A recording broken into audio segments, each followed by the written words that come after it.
All right, guys. So here we are for our second live of 2023. We're going to have Hematite Homestead on tonight. And, guys, we're very privileged to have them on. These guys know a whole lot about Kunekunes.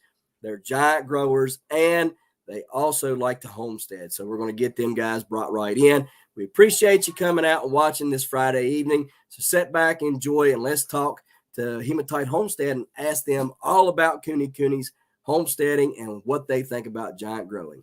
All right, so let's bring them in. Hey, Stephen, how you doing? Good, Ryan. How are you?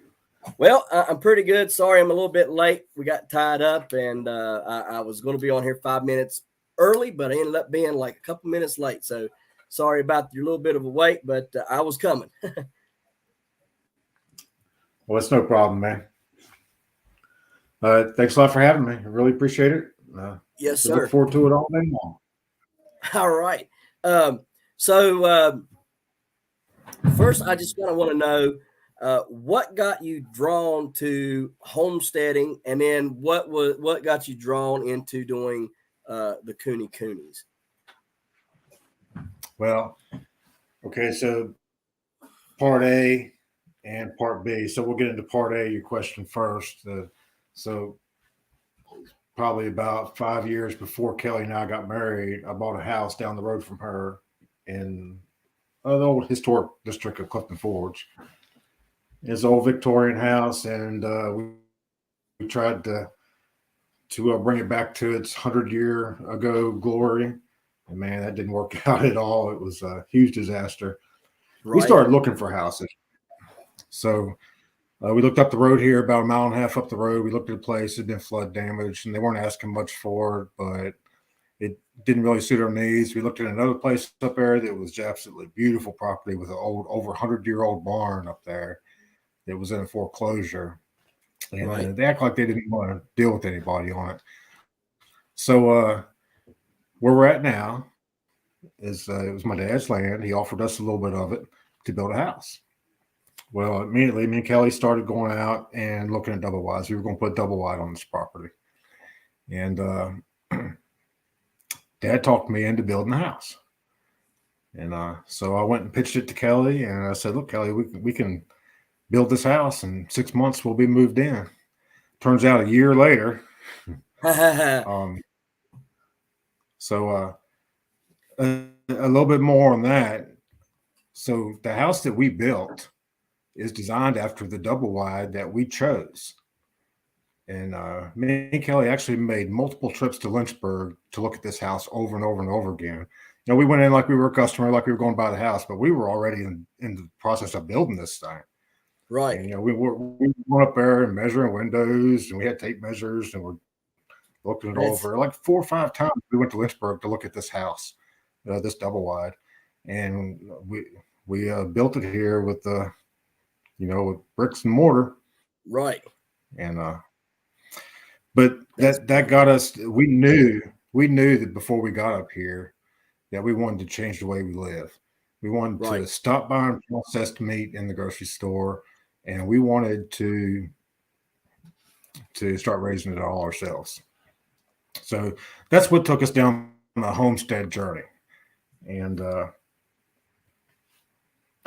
that's what it was all about. It was all about stop going to the grocery store, not buying processed meat, start eating stuff that we knew how it was raised and healthier. Right. So all right. So go ahead. No, you go ahead. Go ahead. So you guys went. You had a dream. You knew you wanted to do a homestead. You knew you was going to build your home, and you went and looked at double wides, measured them out, and built it to fit that. So it's not a double wide. It is a legitimate home that you guys built with your own 2 hands that just is the shape and size of a double wide. Yeah, it's the exact same floor plan. We modified it a little bit, like we made a few rooms bigger. Right. But for the most part, it's the exact same floor plan. Matter of fact, I still have the floor plan in the master closet back there. We saved it as a token of what we did here. And we blew up those floor plans like in big I mean, they were huge, like Right, blueprint style, and we hung them right. out on the walls while we were working on the house, and that's what we went by to build the house. Matter of Now, fact, I how reached much out to an money? engineer. How much money do Go you ahead. think you saved by doing that? I'm just curious. How much Um, money do you think it saved? all right, so the house is right around 2,400 square feet. It Right, By the time we purchased the double wide and went through all the rigmarole with them, through all the fees and the setting the house and everything, um, I think we were going to be like $180,000 into it. And RC, we built this house with just us. Now we didn't contract it; we built it, and right. we came in at around 112,000. See, and people don't realize that this is something that they could do. You know, they could go Yeah, out and do the exact same thing you guys did. They can go look at different houses and things.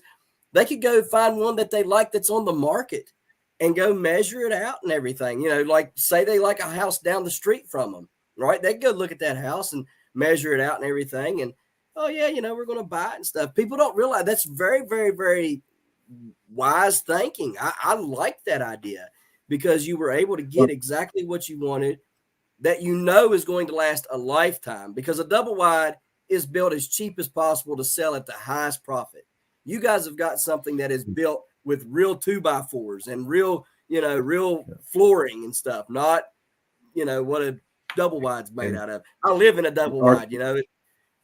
yeah, and yeah, that's the difference. Our kitchen is no comparison to what that double wide kitchen. Although that double wide kitchen was nice, it was a nice double wide. I'm not knocking it, Right. but we bought our kitchen cabinets at the Peranzino auction in Lewisburg, and it's an absolutely beautiful kitchen. My brother built us a beautiful kitchen island with the walnut top on it, and you wouldn't have got that in a double wide house, No, and no. you wouldn't have got it. And what we paid for all this. Hey, I'm not kidding you. Me and my dad built this house. My brother Right. helped in several portions of it, like the kitchen island and the kitchen cabinets and stuff, and helped us do a few other things outdoors. My other brother helped. My kids helped from time to time. For the most part, it was just me and my dad. We built this house, and man, I take a lot of pride in that. That's Yeah, I'm never absolutely. I'm never leaving this house, man. I'm tied to it. There you go. I mean, these hands right here went through a lot of pain to get this thing up. How many times But did you that's hit your thumb? well, we used air Oh, nailers okay. more than hammers. No, hitting the thumbs wasn't too bad. But hey, I'm not great with the hammer. I've been more Right. nails, and it drives me crazy. Yep. Me too. Yeah. So And now, that's what started the homestead journey. We knew that once we got this house built and we were going to move out into the country, that we wanted to change the way we live. right. What just besides the house, what drew you to that? Was it the prices of food? Was it the things that they put in food? What was it about Yeah, that said, I got to get away from the food that I'm buying at the grocery store or whatever? What was the biggest draw for you all? I think it was mostly how it's raised and how it's processed. Right. USDA grocery store meat is put through a horrible, horrible process, and and we wanted to get away from that. Right. Price, I can't really remember what the price of food was back then, but the husbandry, how it's raised, that was number one for us. We wanted to eat something that we raised out here on grass in our front yard, and That something has that's an not raised on concrete, not raised confined. right. That has a great life. They live happy down there. I've been down there. It's a beautiful place. They're happy. They get everything they could ever want. And the worst day of their life is the day that they end it. And they don't even know it's coming. Yeah, So yeah, and they say this about even when we dispatch, people always says it's one bad day, but if you do it right, it's not a bad day at all. right, The one right, bad day for a pig is when you cut their nuts off. right. Yeah, That's absolutely. that's a bad day for a pig. But if you do it Right. right and do it at home and do it right, it's not a bad day at all. We'll No, probably talk they more don't. about that later.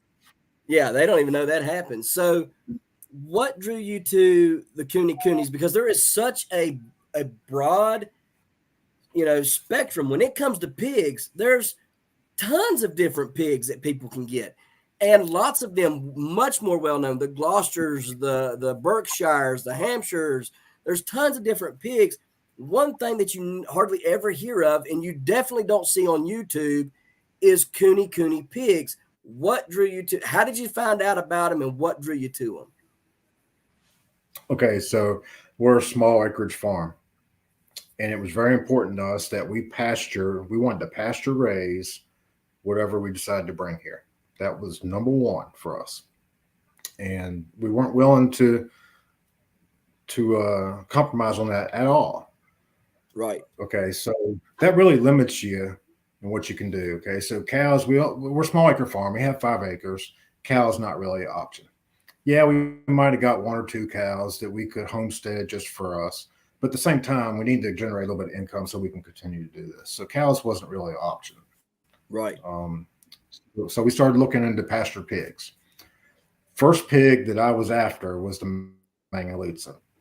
So the Mangalitsa is also referred to as the woolly pig, mostly, right, and uh, and it's considered like the wagyu of pork.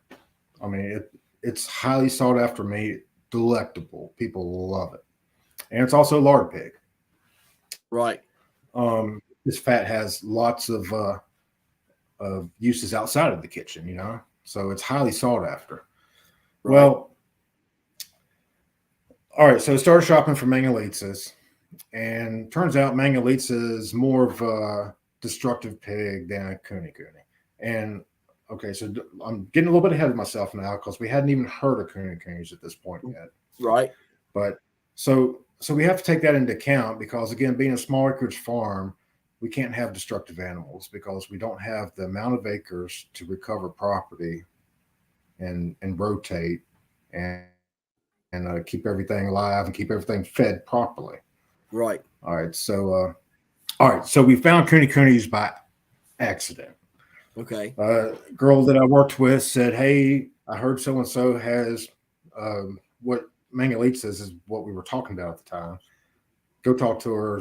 So I did that. I went to her. I said, "Hey, tell me about your pigs." She told me all about her pigs, about how they love to get belly rubs and they're like pets and they don't root and they fun furry animals. Outside of producing pork, they were just absolutely like pets. right, And I was like, well, that's cool. I said, and those are Mangalitsa's, right? And she said, no, they're Kunekunes. All right, that's the first time I ever heard that word in my life. right, All right, so she also told me where she got the Kunekunes, which ultimately we went to and bought our first 2 breeding pairs. So I sent my wife the message. I sent Kelly the message and said, hey, check out Kunekunes. This girl I thought was talking to her about Mangalitsa's, and she said, no, they're Kunekunes. So Kelly started doing the research on it, and they checked all of our boxes. Okay, a Kunekune is a less rooting pig. Now, everybody says they don't root, but at the end of the day, a pig is a pig, and a pig is going to root. right, And we have had some pretty extensive rooting experiences out here with the pigs, but for the most part, they don't. And right now, they're not rooting at all. But from time to time, when the ground's really wet, when the piglets are younger, they're more right, prone to rooting. And it's all directly related to how much nutrients, how well they're being fed, and how much grass there is out there for them. So I'm getting off tangent here, but no, no, it's you're fine. important that when people say it's not a rooting pig, every Right, pig roots. right, But Kunekune is probably the least amount uh, that is willing to or prone to rooting. All right, so right, that checked the box for us because, again, being a small acreage farm, um, that checked the box for us because now we're going to bring something in here that's not destructive. right. The other thing is how calm and docile they are. I mean, they're like pets. Yeah, they are. We go out in the pastures and socialize with them, and they roll over. They want you to rub their belly. They like being scratched behind the ears. They're not aggressive. They don't come running at you. It's a very tame, docile animal. And and then on the eating side, they're right there along with the Mangalitas. They produce a large portion of the fat. They're a lard pig. Right, It's used many uses, even outside the kitchen. Highly sought after, especially the leaf fat. And The leaf red fat is marble. very good. Oh, it's amazing. Yeah. Got it. Let's see here. Yeah, I brought a little show and tell. This is All our right. first. This is our first leaf fat from That our looks homestead. great. Well, this is That looks leaf lard now. It's no longer fat. right. And Do y'all guys yeah, use it for like biscuits or anything like that? we haven't used it at all yet. I'm still kind of showing it off to everybody. It's like, hey, look what we did. But yeah, we Now, haven't used it at all. how much is that all that you got off of that one pig? And how This much came off. rendering down did it take? Okay, this came off of about a 50-pound roaster piglet that we culled, had a scrotal Okay. hernia, and this is the leaf fat inside of him. And Okay. That's about pretty 4 or 5 hours. Yeah. Oh yeah. And I messed up on this. I forgot to cut it up. I just dumped it all in the crock pot, one big piece, and I was not able to render all of it. Some of Right. it crinkled up, burned up. So it could have potentially been more than this. Uh, it took about 4.5 hours in the crock pot on the very lowest setting. And That it ain't bad. rendered out beautiful, crystal clear like water. It had a little bit of a yellow tint to it. But by not cutting this up into small pieces, it created that piggy smell, the piggy porky odor. Right. And if you do it right, which we'll do next time, you grind it or cut it up in like small chunks before you put it in the crock pot, and it'll render out crystal clear and not have any odor to it at all. It looks a lot So better than the that's what. one that I did. Well, hopefully I'll do that on YouTube here later in the month. Well, it'll be next month. We're going to do a full pig harvest in February, and hopefully we'll have a lot of that on the channel. Yeah, that'll be Yeah, great. so that's what brought us to Kunekune. We discovered them by accident, and they checked all the boxes for us. Hey, they don't.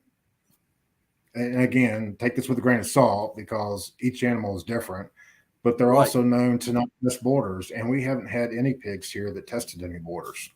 Now, yeah, sure, a pig will crawl underneath the fence and escape sometimes, Oh but we yeah. haven't had any of them here. They mind the borders very well. So And I've that's seen when I've been down there, I told you guys I love the way you guys got it set up. That it's basically I didn't know it was pallets until you guys told me, but that you took pallets right and built your fence, and it looks beautiful. I mean, it looked like you took uh panels of privacy fence and cut them in this beautiful shape and laid them all out there. And the pigs' backs were pretty much at the top of some of them, and they just yeah, walk right that's up the to other it. nice thing about it. Yeah, you don't even have to make it that high. If Right. you make it high enough, they can't step over it. Then it's also easy for us to get in and out of it. Exactly. I mean, I loved y'all's setup down there. It looked not just professional, but it looked great, and it didn't look like the normal of what you have pig setups. I've got what normal people would think about pig setups because I don't have the room here to give them, that yet. But I want to work toward what you guys have got down there. You guys have got this beautiful setup where these pigs can just go and relax and bathe in the sun, eat their grass like they're wanting to because they're a grass eating pig, correct? And and they're happy. They're happy, healthy pigs down there. You couldn't ask for a better setup than what you guys have got down there. And I loved finding you guys' channel, and being able to watch all that you guys do. I'd been looking into the Kunekunes, and after seeing you guys' channel, I was like, yeah, these have got to be the pigs for us because we don't have a lot of land.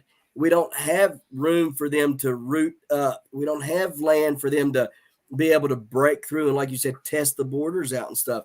So these pigs are great for those reasons, but kind of tell us more about why these pigs make great homesteading pigs.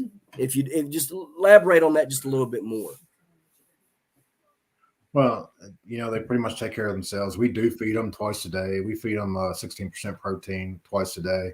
but for the most part, they 100% take care of themselves. Hey, they came from New Zealand. The Maori Islands is New Zealand, and Yep. there's a lot of controversy and discussion whether they were really um, wild there or if they were domesticated. And I think they probably had a little bit of both. But you can even see in these pigs here now they have some not domesticated traits. Like the Right. foraging is a big one, and so that's I'll lose my train of thought here. No, you're fine. Yeah, You're fine. so yeah, They're, so that's how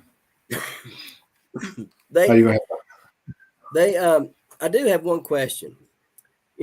For those who would say, well, they're not a rooting pig, but they do root some, would you recommend putting a ring in their nose? Okay, because there are going to be Uh, those people that say that. you What? know that Why not? I, I think number one, what I would try to do is feed them better, make sure they're getting all the nutrients because that's why I put a pig roots because they're not getting the proper nutrients that they need in their bodies. Okay. And we even see it in ours times of year when the grass isn't growing, where everything's really wet and muddy. They'll dig into Right. the ground. Like a couple weekends ago, when it was like sub-zero degrees out here for multiple days, we overfed them. Everybody gets 4 cups a day, but we overfed them during that period. Right. So it's directly related to the nutrients that they're taking in is what makes a pig root. Um, Putting a ring in a pig's nose is totally up to the owner. We will never, ever, ever do it. Right. We want these pigs to be 100% just like they came from New Zealand. And that's why we don't cut tusk. A lot of people cut the tusk on their pigs, and we don't do that because I want them to be as close to natural as they were when Right. how they found themselves come to America. Hang on. Honey, put that back because I needed that light set back there shining this way. So, no, not right there because it's too much. You need to put it back here and this way. Where was that?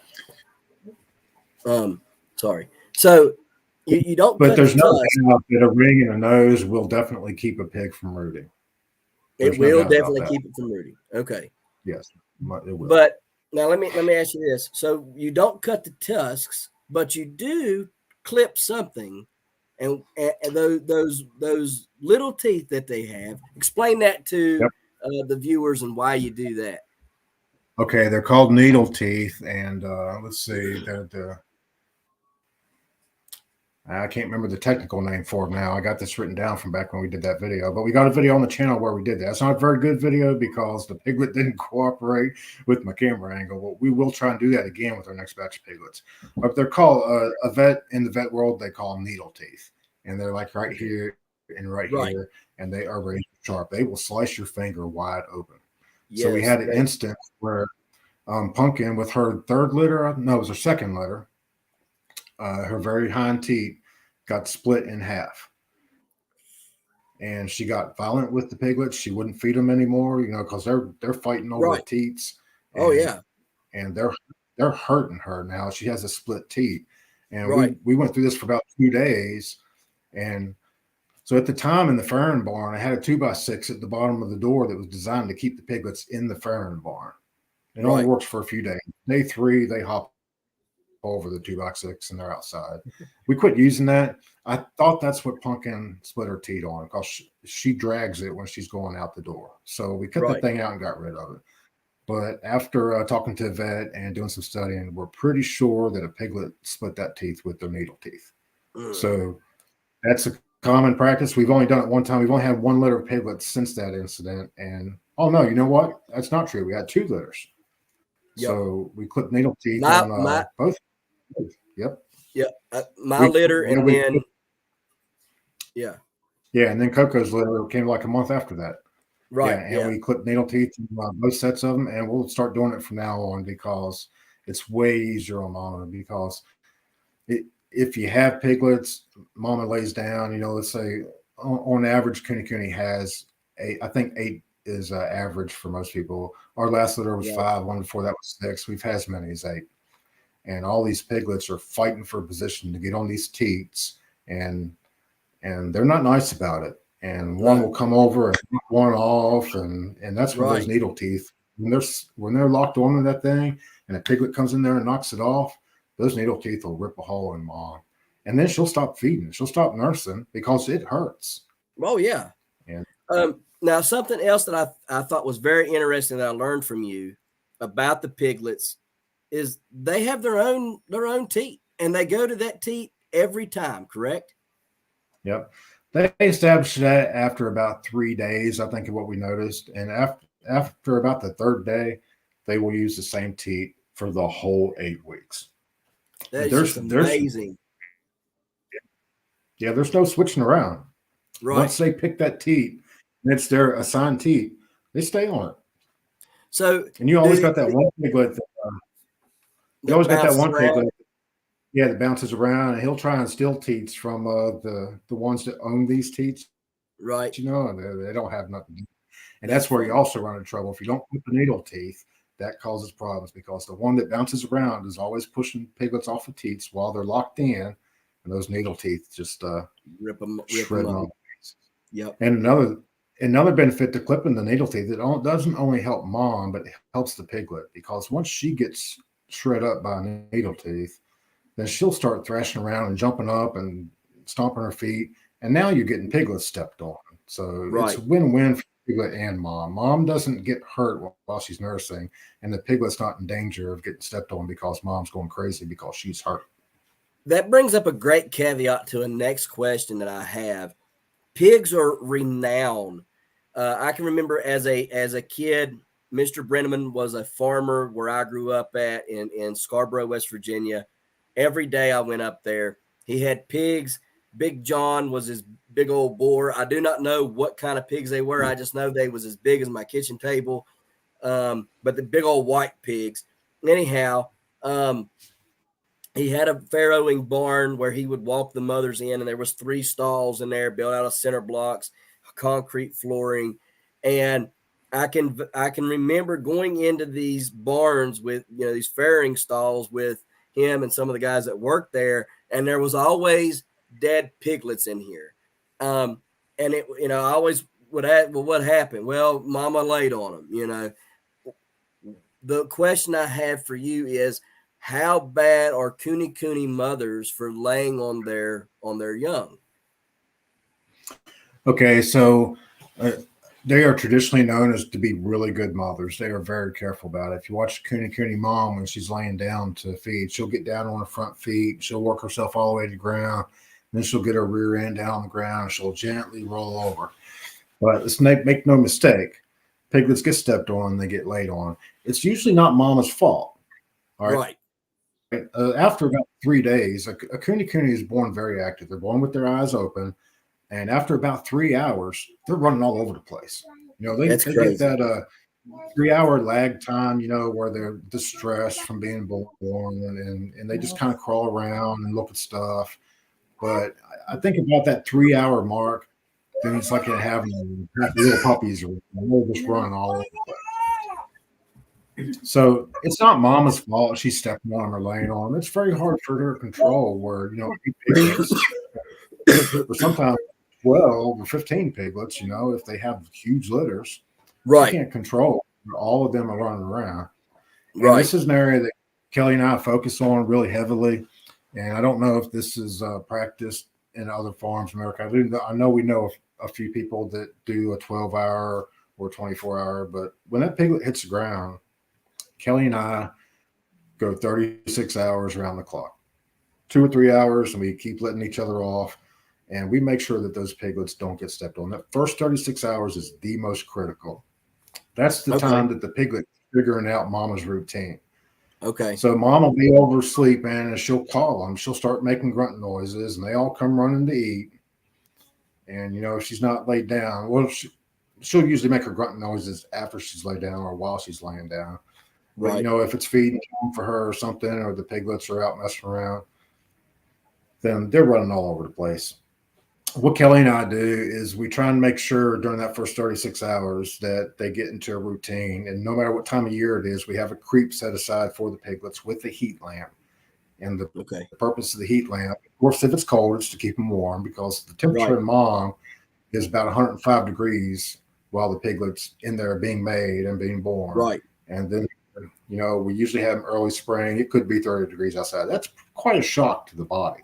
Oh, So we absolutely. always have a lamp, and the temperature on it is around 80 to 90 degrees at all times. But the main purpose of that heat lamp is to draw them to it. So mama calls for them. They come out of the creep. They go eat, and then when they're done eating, see, mom feeds about every 20 minutes, and they'll be latched on for, I don't know, a minute and a half or so, but they're really only getting milk for about 30 seconds. Right. And when they're done eating, we will guide those piglets back into the creek, back to the heat lamp, and that heat lamp will always stay on, and that kind of trains them to leave the creep, eat. When they're done eating, go back to the creep, and that keeps them from being around mom where they can't get stepped on. Okay. But again, Kunekune mothers are traditionally known to be very good piglet mothers, and ours have been so far, except for the split teat incident where the mom got Right.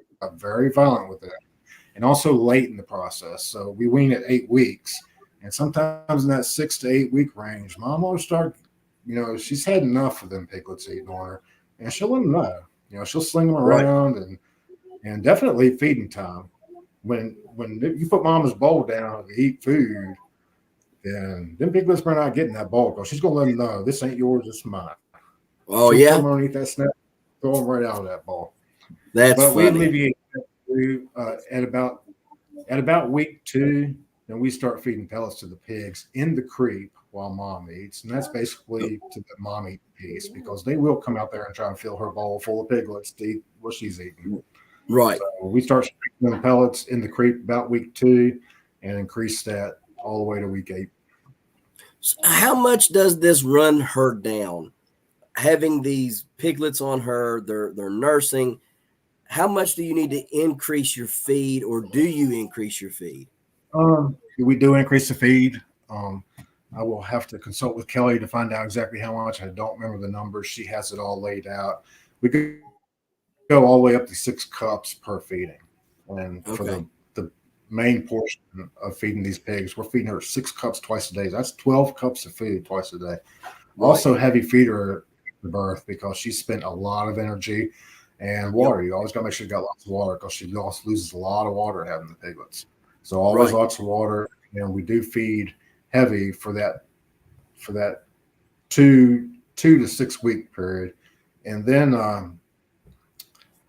from the 6 week to 8 week period, continue to feed heavy. And I'll have to ask Kelly. I'm going to text her right now. She's in the other room, and I'll Okay. get you an answer. But you continue to feed heavy after you've separate her from the piglets, and that's associated with getting her body back in order. I'm going to text her right now and ask her that. I don't know the Okay. details No, to no, no. You're that. fine. You're fine. I didn't mean to put you on a spot. Um, what you know you got to give them feed, you got to give them more water and stuff, you know on average, you know do you see any loss in weight on them, or they pretty much keep it on pretty well?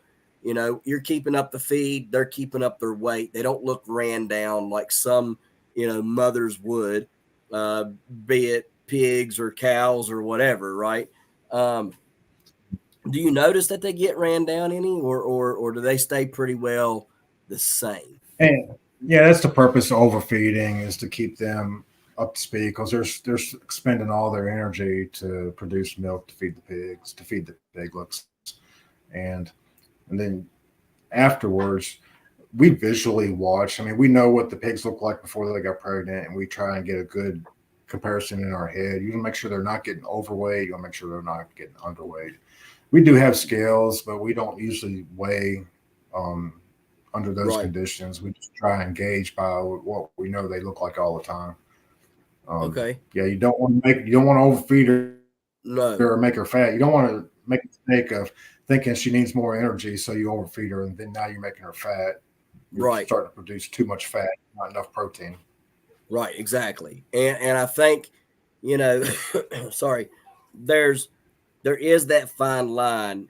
I can remember, like I told you, when I'd first gotten our pigs, you know I was feeding them what I thought they needed. You know what I mean?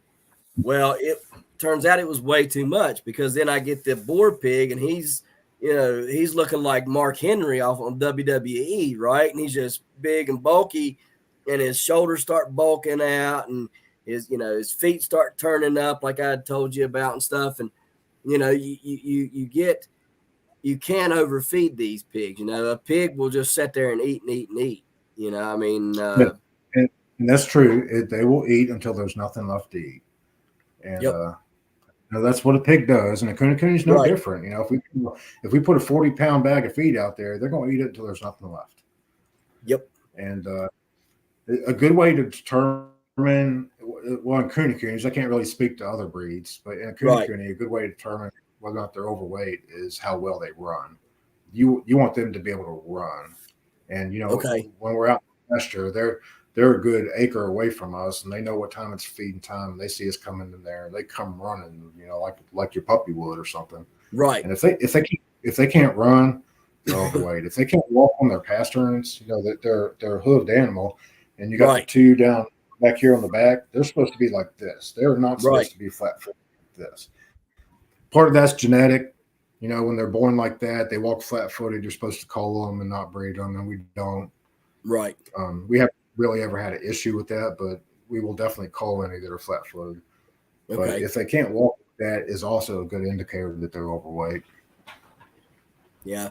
And Old you feel Wilbur around here. Wilbur is definitely overweight because he's that's how he walks. And he's when I had to start letting him off the food, when I had to start cutting his feed back, he was very vocal about that, and he was not a happy camper that I started cutting his food back at all. Are the mothers like that when you start cutting back their food after their piglets? Do they get vocal? Do they get upset, or do they just don't notice it because they're not being drawn from the piglets anymore? Yeah, I think in most cases we take, and Kelly's just responded to me. I thought we overfed one time when Pumpkin was with the big girls, but she said no. As soon as we wean at the 8-week mark, and and that's not what weaning means. When we separate mom, put her back with Right, the other girls in the girl right, pasture, then we go back to 2 cups, and okay, it's right back to everyday normal business for them. It's not like they're running around wanting to know where the rest of it is. She eats in whichever the mother is, and in the last 2 cases it was Pumpkin and then Coco one time.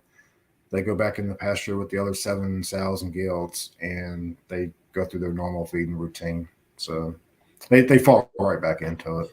But it's like you said, pig will eat until there's nothing left to eat, and that might bring us to another subject about it's really important to visit your pigs often and mm-hmm. socialize with them. That way, you want to be really careful about the pig only seeing you when it's time to eat, because then every time they see you, they're going to think you They have get food. Yep, and they get vocal. They start squealing and get Yeah. loud, and yep, And our pigs know we feed in the morning about 7:30 every morning, and then in the evening. Right now that it's getting dark at 5:30 or 6 o'clock, we're feeding about 4:30, right before dark. And when the time changes, we bump that second feeding. Well, the first feeding will bump up about an hour, and the second feeding will bump up to about an hour before it gets dark. okay, And they know. They know. It's like, they must have a biological clock inside. They don't have watches on. right, They know when it's time to eat. They are at the corners of the fence and they're watching up here, and they're like, "Hey, all right, come on, it's time. Get out here with right, the food." right. But any other time of the day they see you, they don't pay any mind, right? Well, I wouldn't say I don't pay in mind. A pig is a very curious animal, and you can go in the pasture to do chores or whatever. Like we go out there and collect the poop and put it in the compost, and yeah, they're going to come up and check out what you're doing. Like if I'm out there building fence or working on a pig house or something, it drives me crazy sometimes, especially in the boys' pasture. They will Right. come over there and pick up my tools and carry them off. That's It's like funny, having a bunch of little yeah, it's like having a bunch of little right? kids around. So But I mean, they're very curious, but they don't expect they're going to get fed because we're right? They in the don't field. start squealing and carrying on like Right. that. Yeah, that's right. Yeah, so they'll always come to us when we're out there, but the only time they squeal is when they know they're going to get fed. And Right. they do squeal when it's feeding time. The boys don't Oh, really yeah. do it, but the girls are Yep. really bad about it. And yeah, they squeal like crazy, but it's pretty much only at Ours is feeding too. time. Our male, he don't really, he might go, you know, or something, but he don't really say much. But the girls are, Yeah, you know, yeah, carrying on. exactly And what our it gets, we got. gets, Yeah, we got 7 of them down there, and 7 of them doing that. They're like, oh, oh, I yeah, know, that calm must down, be dude. loud. Calm down. I got some food right here. But Right. yeah, if you go Exactly. out, in the pasture an hour later to do a chore or something, there's no squealing, but they will come up and see what you're doing. Right. Probably hoping that you got some food, but Right. Like a treat it's, or something. Now, do you guys give them treats? Do you have alfalfa blocks or any of that you give them? the only treat we give them is vegetables. We tried alfalfa one time for, and they didn't really care for it. They didn't eat it, so we gave up on it. But we do cut up vegetables, apples, leftover vegetables from making a salad or whatever, fresh vegetables. Right. And right now it's all pumpkin because we got all kinds of pumpkins from our pumpkin collection this year. And yeah, Right. we give them that. So that's Oh, something I'd and like in to the talk. summer when I'm out in the garden, they know that I'm over there, and they've come to expect me to toss a treat or two across the fence. So That's they don't funny. squeal or nothing when I'm out working in the Right. garden, but they'll come over in that area and kind of hang out in that area, waiting to see what's going to come over the fence. Hoping that You there's something that just yeah, isn't what you yep, want to take in the house. yeah, That's funny. tomatoes or cucumbers or squash, whatever. Just toss it over there, and they go town on it. I'm the same way. If I'm out there and working in my garden, they stand at the fence, snouts Yeah, up in the air, smelling and kind of doing like this, and about that time a tomato will fly over the fence and get there, and they're like sharks. They go to it, and then there might be a cucumber or eggplant or what, because you just things you miss things, you overlook them, then you find them and you're like, well, too late, and yeah, pigs do a great job of turning that. I don't look at that as waste, me feeding my pigs that kind of stuff, because they turn it into some of the best compost you could ever ask for, you know. yeah. Yeah, and it's a continuous cycle. We give to them, and they give back to us in many That's right. ways. Yep. And And I enjoy having them. They're such a friendly pig. You go over, start scratching their belly, and I mean, it's almost like they faint sometimes. They just kind of roll over, just flop on oh their yeah, side, wanting their belly yeah, they hit scratched. the ground like a rock, man. It's like Yep. somebody comes in the area and they're like, "Oh, all right, belly rub, boom, on the Yep. ground, I'm getting belly Exactly. rub." Yeah, and they're just such a lovable pig, adorable. They're ugly but adorable at the same time. I don't Yeah, think that there could be a better pig for homesteaders to have than a Kunekune. Now, I might be partial because I have them, but I have looked at the Mangolese, right? Ain't that what they're called, the Mangolese? yeah, I've mangaloo. looked at the Idaho pasture pig, which is a Yep. Berkshire, a Kunekune, and what was the other one that's crossed with it? There's three of them that crosses it into it. Yeah, yeah, I can't Oh, remember I the can't. other one. No, no. It's a Berkshire, a Kunekune. Look it up. Google it. Uh, Is it it, Gloucester? it might Gloucester? be. It might be that. Hey, yeah, I'm going to stop you real quick. You said that Kunikunes are ugly, and I'm going to argue with you that they are not ugly. They are ultimately very cute. And my They wife will argue they're, with you. they are. I mean, they're cute. They're I'll- adorable, but they got that face that only we could love. You know what I mean? Like, there's going to be a lot of people that looks at that pig and says that is an ugly pig. Yeah, but Hey, it's you know awfully what? cute, So we huh? talked about rooting earlier, and we didn't really talk about the Kunikune's face, Yeah, the and way that's that they why they're turn not up. prone to root.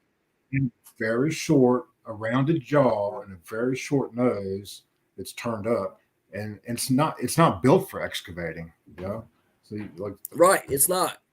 So it's a Duroc, a Berkshire, and a Kunekune, correct? dirt rock. Yep. Yep, is what makes up the Idaho pasture pig. Um, There's Yeah, sorry, I watch some I don't people on know. YouTube. I watch some people Yeah, on YouTube that have PPs, and I'm halfway interested in getting one, but I want it for the meat production. I don't really want it right, to raise them. right. I like the way they look. I think they're a pretty decent looking pig. They got some pretty nice looking hams Yeah, on what I can see. yeah. I just, you know, when you start getting into something that you're not familiar with, you're not comfortable with, you always have that, should I get it? Should I not get it? You know what I mean? Um, Well, I'm glad you brought that up. I had a fella that I see often at work. I don't work with him, but he works for a different company where I'm at, and he knows about our pigs. And he inquired about buying a pig from us, and we only have one that we're willing to part with right now, and that's Shadow out of Coco's litter, the lone female left out of that litter. right, And and I know that he does not know anything about Kunekunes, and he doesn't know what he was getting. So I was very clear with him. This is a lard pig. It has lots of fat. This is not what you think of as a pig when you go to the supermarket or something. You know, the pork chops right, are going to be extremely small. You're going to get small loins. All the meat is small and well marbled and well coated in fat. right, And you have to know that's what you're getting. And we right. love it. You know, we Yeah, absolutely love it. But to somebody that's not familiar with it, you know, they'll go and harvest a pig, and the first thing they'll go is, "All that Steve Hall, Hematite Homestead sold us a pig, wasn't nothing but fat." Well, yeah, right, it's a lard pig, you right. know. So we have to make sure that they know what they're getting. That's right. Now, I want you that's a perfect caveat to this. What is the difference between a lard pig and a meat pig? And what are let's just talk about that. Can you eat a lard pig? Yes, you can. But what are they specifically for? And let's talk some more about that. I think in a master chef world, they would tell you that a lard pig is best suited for charcuterie. And I'm not going to argue that because I cannot Right, wait to do some charcuterie with some pigs that we have here. right. Um, And because charcuterie is like kind of like the stuff that I like. What's it called? But not it's not prosciutto, prosciutto. There you say go. prosciutto. Yeah, Yeah, yeah, that's it. yeah. But you can do that off of any pig, and it's just absolutely amazing. Right. Um, I love it. uh, you know, a Kunekune is red meat, and that's because they're raised on pasture and it's marbled. So it's a Like a leaner cow. pig. Yeah. So a leaner pig breed like a Berkshire, you know, they the meat's not so much marbled; it's more lean, and all the fats are on the outside. Right. So I went to a hand hewing workshop in Pennsylvania. It's been 2 years ago now, probably, and we got to do two pigs there, and we did a Kunekune, and I can't remember what the other. I want to say it was a Berkshire, probably. It might have been Gloucester. And the difference in the fat cap on those is significant. We're talking about this much fat on the normal pig, on the Right. meat pig, versus this much fat on the lard pig. And That's I have pictures of insane. that. There's no way I can Right. get them on here to a quality that you can see it. But Right. and in the belly, if you're harvesting pigs, you know, and you're used to not doing coonies, then you will be shocked by the amount of fat you have to go through in the belly before you ever hit the The internals of that internals. pig. Right. Yeah.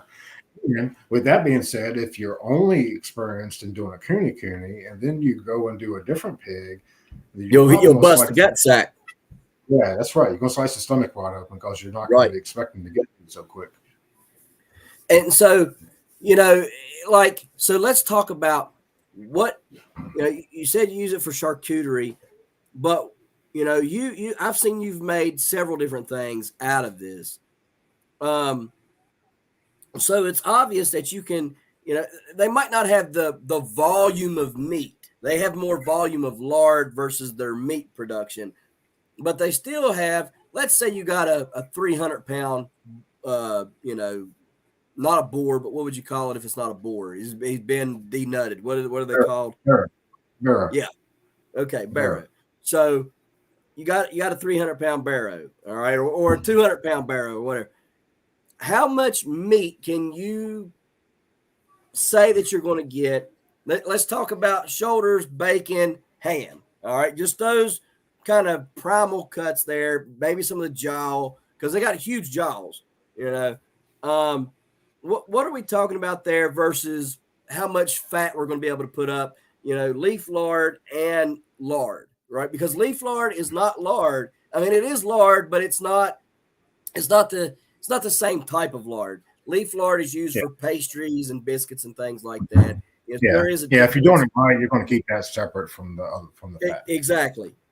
So let's kind of talk about like what we would get in those categories. You know, how much bacon could we look at getting, if any at all? How much shoulder meat? How much ham meat? You know, what are we talking about there on a 200-300 pound pig? Yeah, it would be very, every pig is different. It'd be Right. very hard to put a number on that. But I think you're probably looking at 40% meat versus Okay. live weight. Right. You got bone in there, you got bone, and you got fat.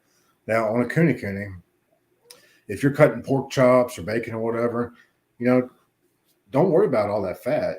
I think most people probably trim the fat down to about half inch, which is what you're going to find on other pig breeds, Right. standard. And you trim that fat down to half inch and you render it into lard. So, it's not Right. like you got a big hunk of meat here that's got so much fat on it you can't eat it. You trim the fat off of it and render that. Right. And yeah, so I think So 40%. I think 40% meat to live weight ratio is about average for any pig. okay. Well, And don't quote me on that. My numbers might be a little bit off there. right. We're gonna do one of the mics. Calling him by name. The two barrows we got down Yeah.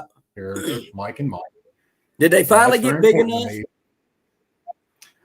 I think they've grown all they're going to. Okay. Have they Oh, grown since I've seen them? I think they have grown a little bit. Okay. Yeah. Yeah. So we're going to do one of the mics in February, and I don't know which one yet. I'm going to do the largest of the two. So we'll wait and see a week Okay. prior or whatever.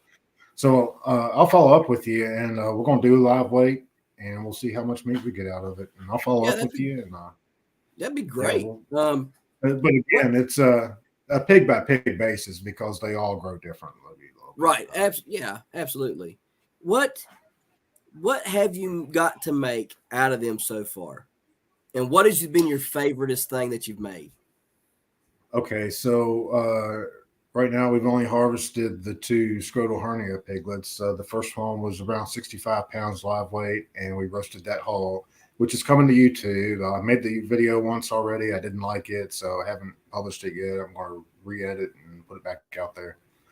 Uh, all that was pulled pork. We roasted him whole, skin on.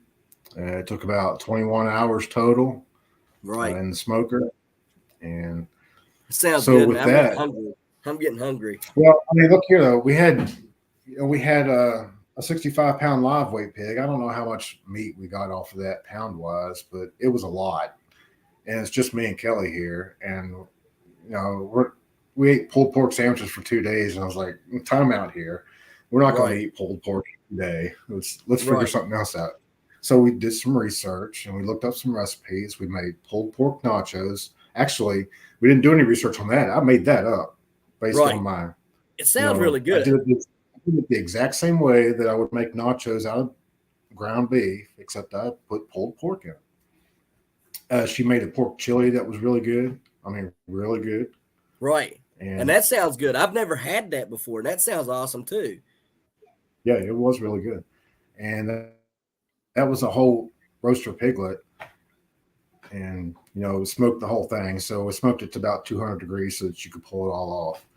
Right. Second piglet that and it's funny that you brought that up because I have a sample of it right here. The second piglet that we harvested, it's been about 2 weeks ago now. I'm doing whole hog bacon out of that. And everybody, I got all kinds of questions. What do you mean whole hog bacon? You like grind it up? Because you can make deer bacon or turkey bacon Right. or chicken bacon. It's like, Right. no.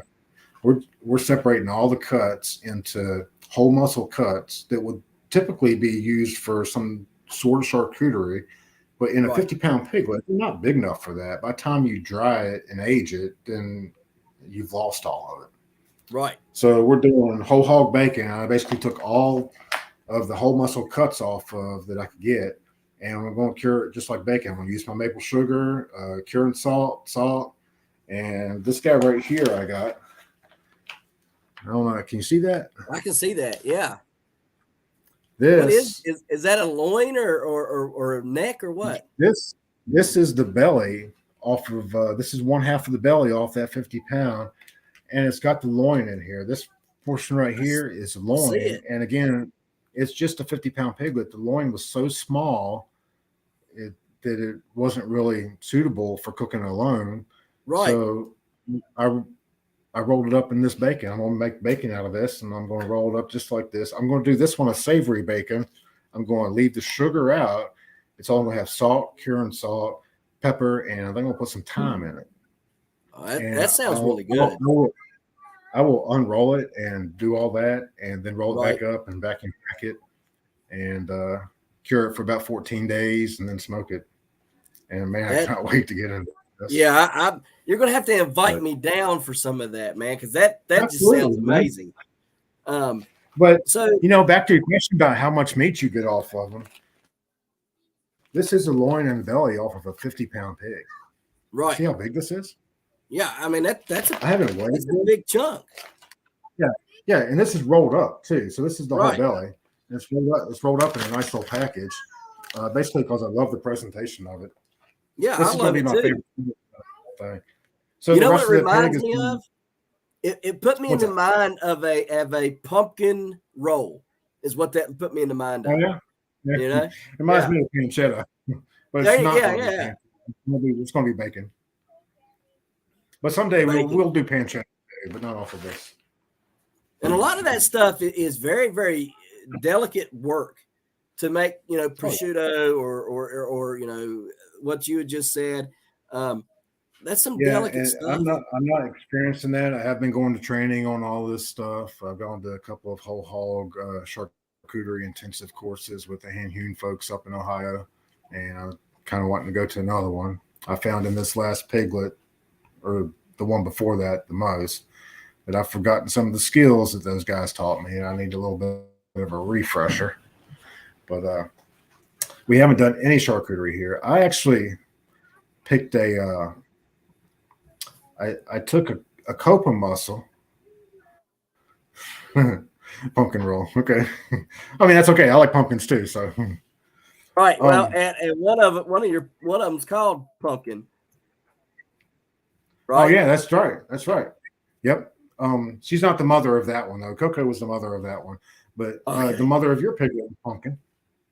Yep. Yep. And she looks kind of similar a little bit, I mean, Yep. she's got that color, that ginger color. So she's a sweet little rascal, but man, she's a little turd. Yeah. So, um, so let's kind of switch gears here real quick. If you can think of anything else while we're talking about giants, feel free to kind of insert that about the Kunekunes. But I mean, I think we got a pretty good handle on that. I do, before we go, want to talk about your breeding plans for 2023, or kind of what you're thinking, and any piglets that you may end up having available or could be available, so viewers can see and know and be able to get in touch with you if they're interested. But let's kind of switch gears to the giant growing. How does a homesteader and a pig farmer get into growing giant pumpkins and stuff? How did you find the hobby? Why did you want to do it? And let's talk about that.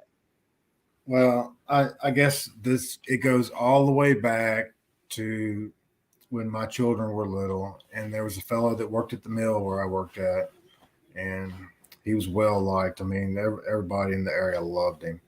He grew giant pumpkins, and he coached soccer, and I not only knew him from work, but he coached my kids in soccer, and he would bring those pumpkins down to the soccer field. It was fall soccer.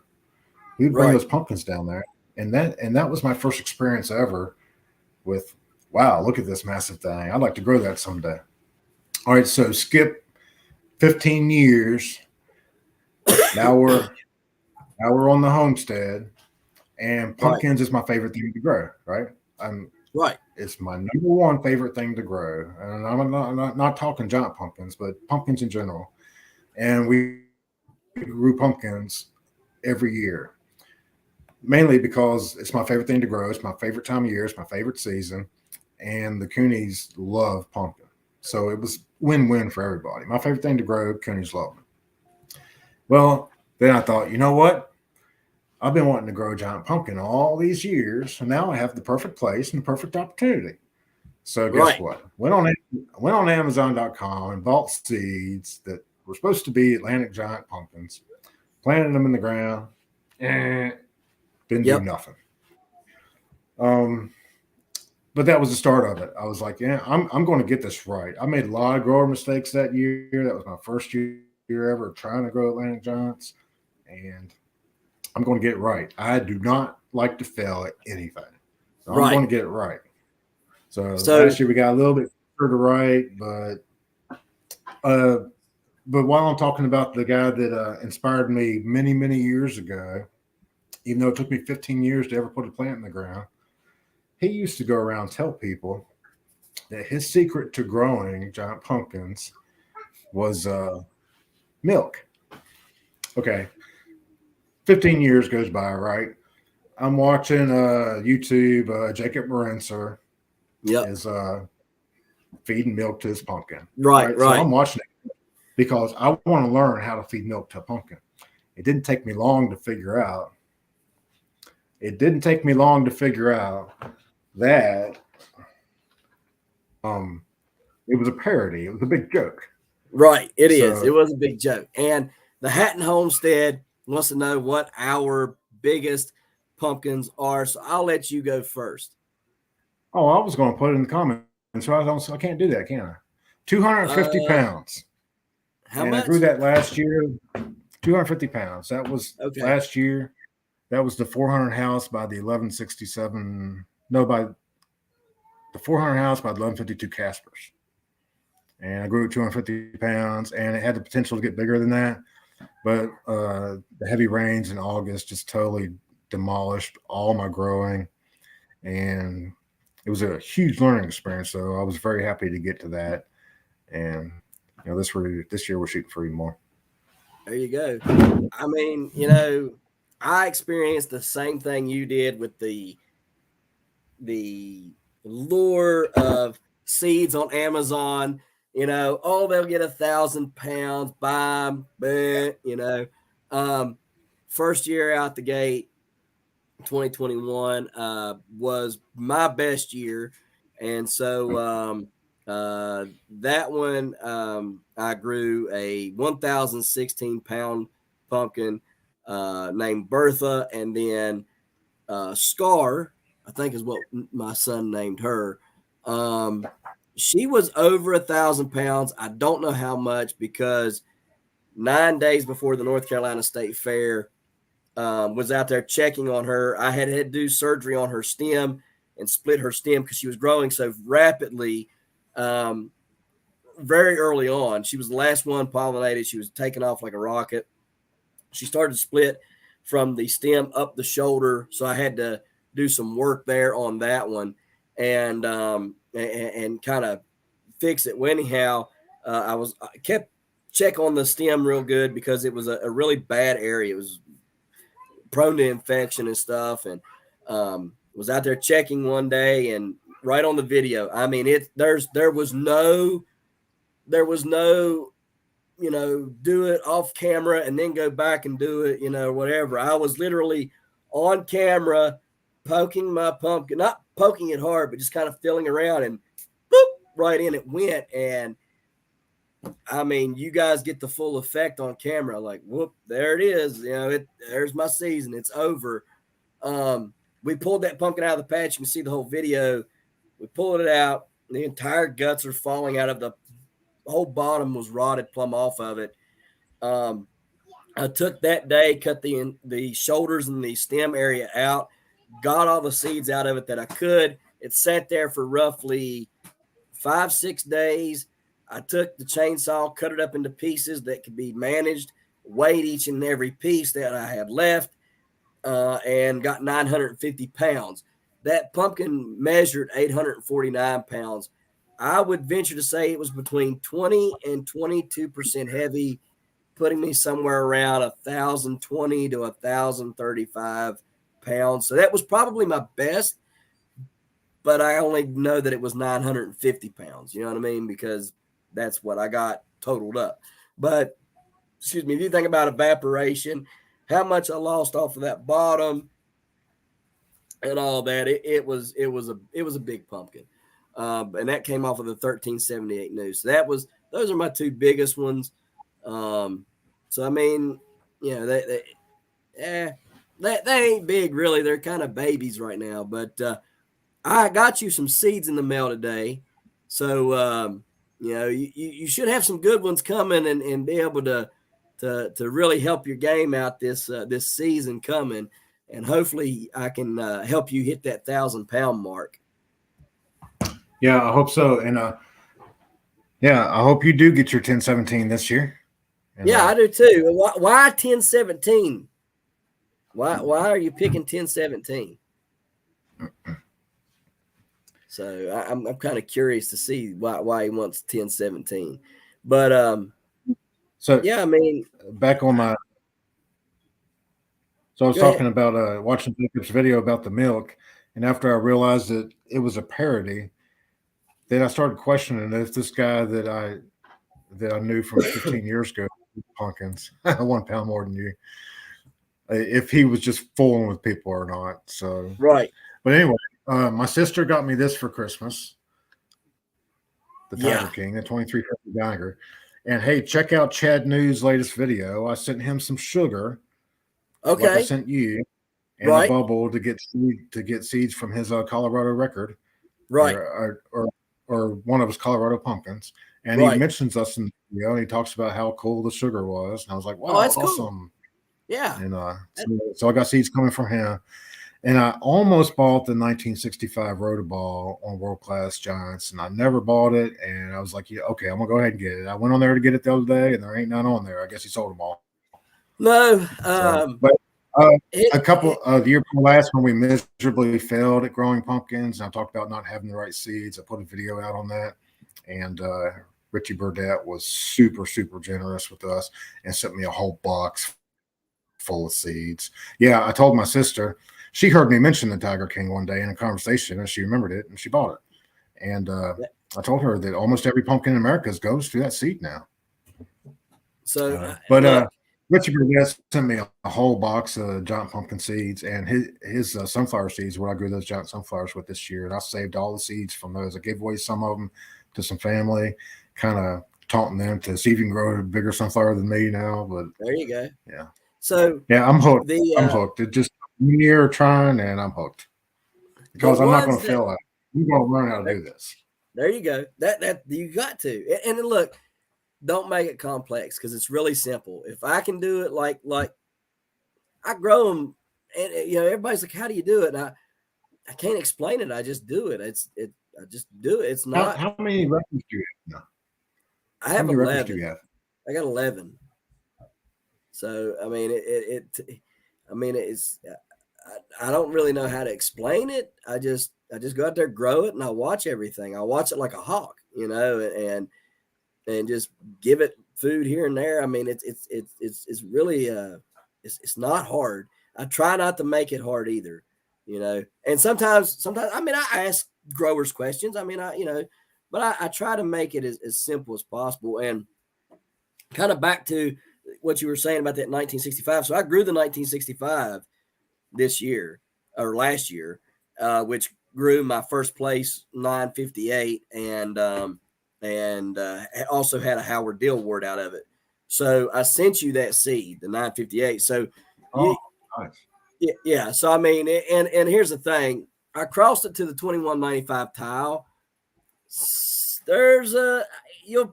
You're probably still going to get a really pretty pumpkin, but you're probably going to get that 11% heavy genes that I got off of that, because that 2195 tile that I grew this year went 11% heavy for me.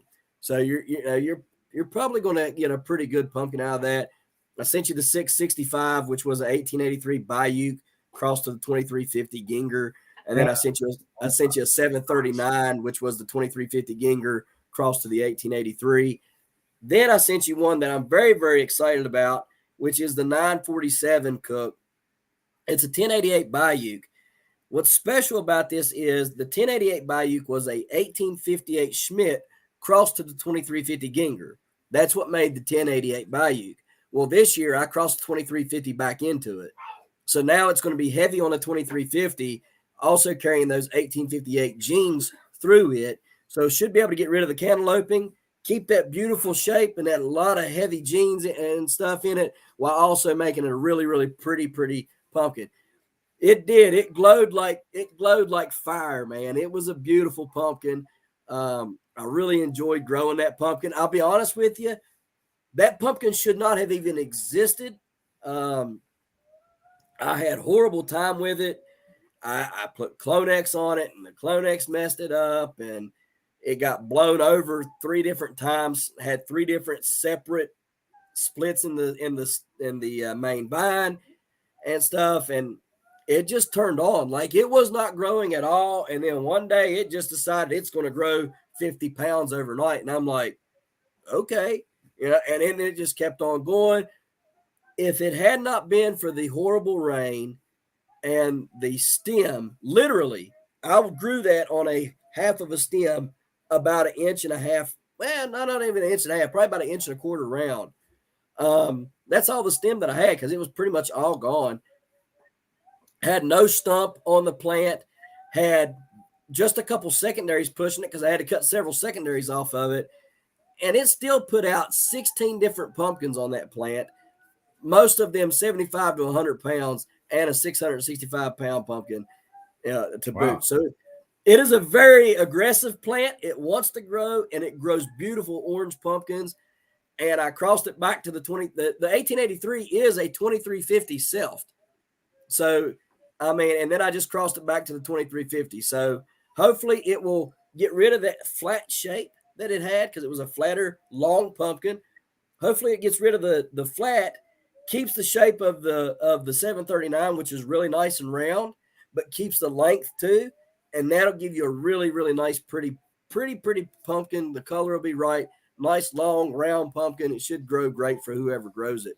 So, yeah, Hatton, I mean, look, if you want to grow it, man, just let me know and send me a bubble. I'll send you some up there too. But what is your goal for this year? What giants are you going to grow, and what is your goal for each one of those giants? I don't know which pumpkins I'm going to grow seed wise. Right. I'm only going to grow giant sunflowers and pumpkins. Might give another try to the watermelon, but that's going to be we'll have to wait and see. I'm going to have to figure out where to do that at. One thing I'm going to do different this year is I'm going to build me a high tunnel, and I'm going to try to grow one in a controlled environment to prevent the nasty rain spillage that killed almost all the plants except for one, and grow some outside too. But I'm probably going to do 4 or 5 giant pumpkins. Okay. And sunflowers is going to. I'm going to put sunflowers everywhere. I'm going to have sunflowers all over the place this year. There you go. Hey, I've got 50 pounds of regular sunflower seeds right here. Oh wow! Yeah, this is 50 pounds.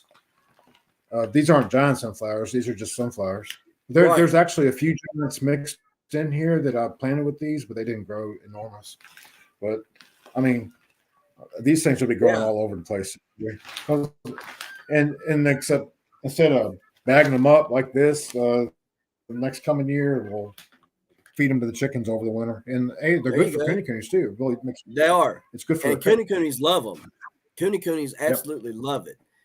I kind of want to talk.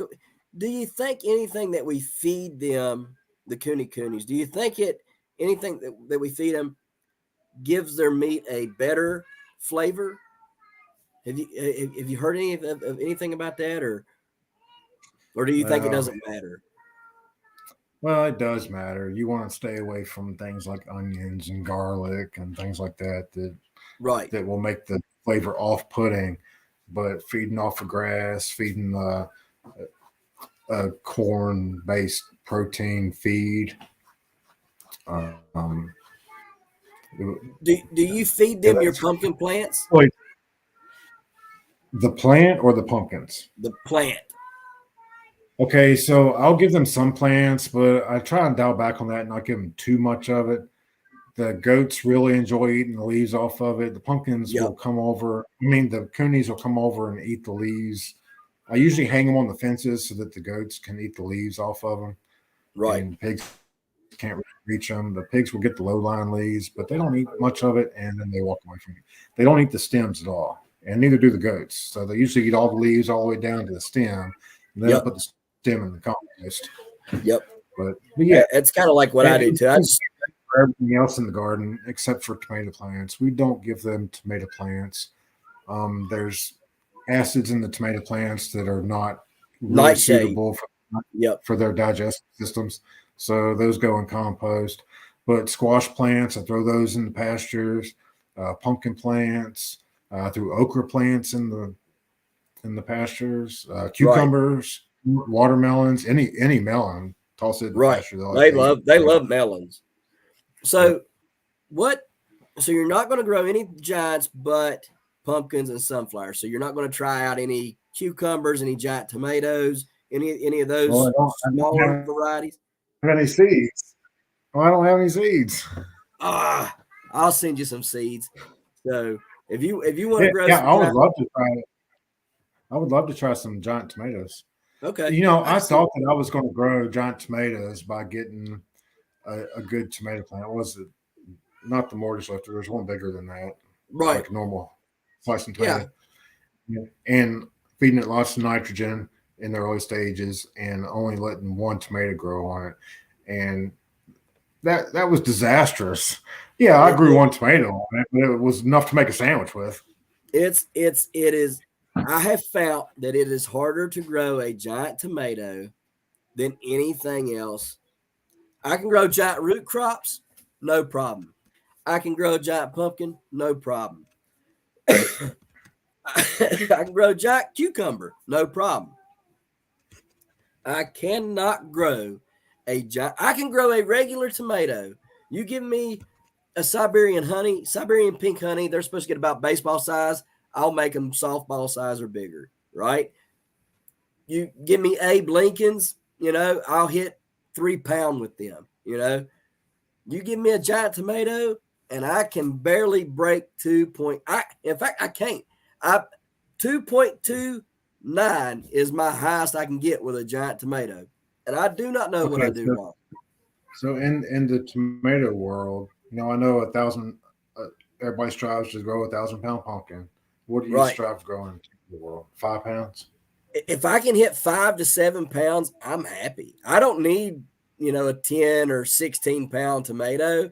I mean, I I don't can't ever imagine. see me catching Kerry Gross's record of 7.65 in West Virginia, because by the time I catch him, he'll have already grown a 9 pounder, you know? Um, so I don't really seek that record, but I would like to grow a 5 to 7 pound tomato. I mean, it's that big. Yeah, I would be happy It, with that. literally, Yeah. I mean, that would be Okay, all. I and then mean, what do you what do with is it? You it? feed it to the pigs? You show it No, off, no, then feed it to no. the pig? No, I Do would you have eat to it? take that. I would have to take that sucker and show it off everywhere I could, and then I would have to, uh, get all the seeds out of it because I love seeds, man. I am a seed addict. I mean, they're Man, that's one thing I want to get better at this year. And I tried to save seeds out of squash and zucchini last year, and not single right. one of them are viable. I don't Your understand, but your we'll fellow do it again. Virginian, your fellow Virginian, Paul Jarish, I think is how his name's pronounced. Um, had that 103 pound butternut squash this year, right? Yeah. Hey, honey, can you send me some of that honey that is up there? He sent me 2 things of his honey, and all of these seeds here. The Wow. 103-pound butternut got 2 of those. The 175-pound bushel gourd got 2 of those. He sent me some purple passion asparagus, some small white green striped pumpkins, about the volleyball sized finger gourd, 46, couple of them that are 46-pound butternuts that were off of my world record. So, I mean, he sent me that, and then he sent me 2 pounds. These are 1-pound honeys. He sent me 2 of these things, man. And I mean, awesome guy. I am a seed fanatic. I love seeds. So I mean, I try to get seeds out of everything I grow. You know, I mean, because here's the deal I make with my wife when I make a seed order purchase. You only have to buy it one time, honey. That's right. That's my pitch to her. You only have to buy it this one time, because after that, I'll have it for the rest of my life. You know. Yeah, and So endless supply. yeah, Hey, endless supply. let me show you one thing real quick. Let me see if I can dig it out over here. Okay.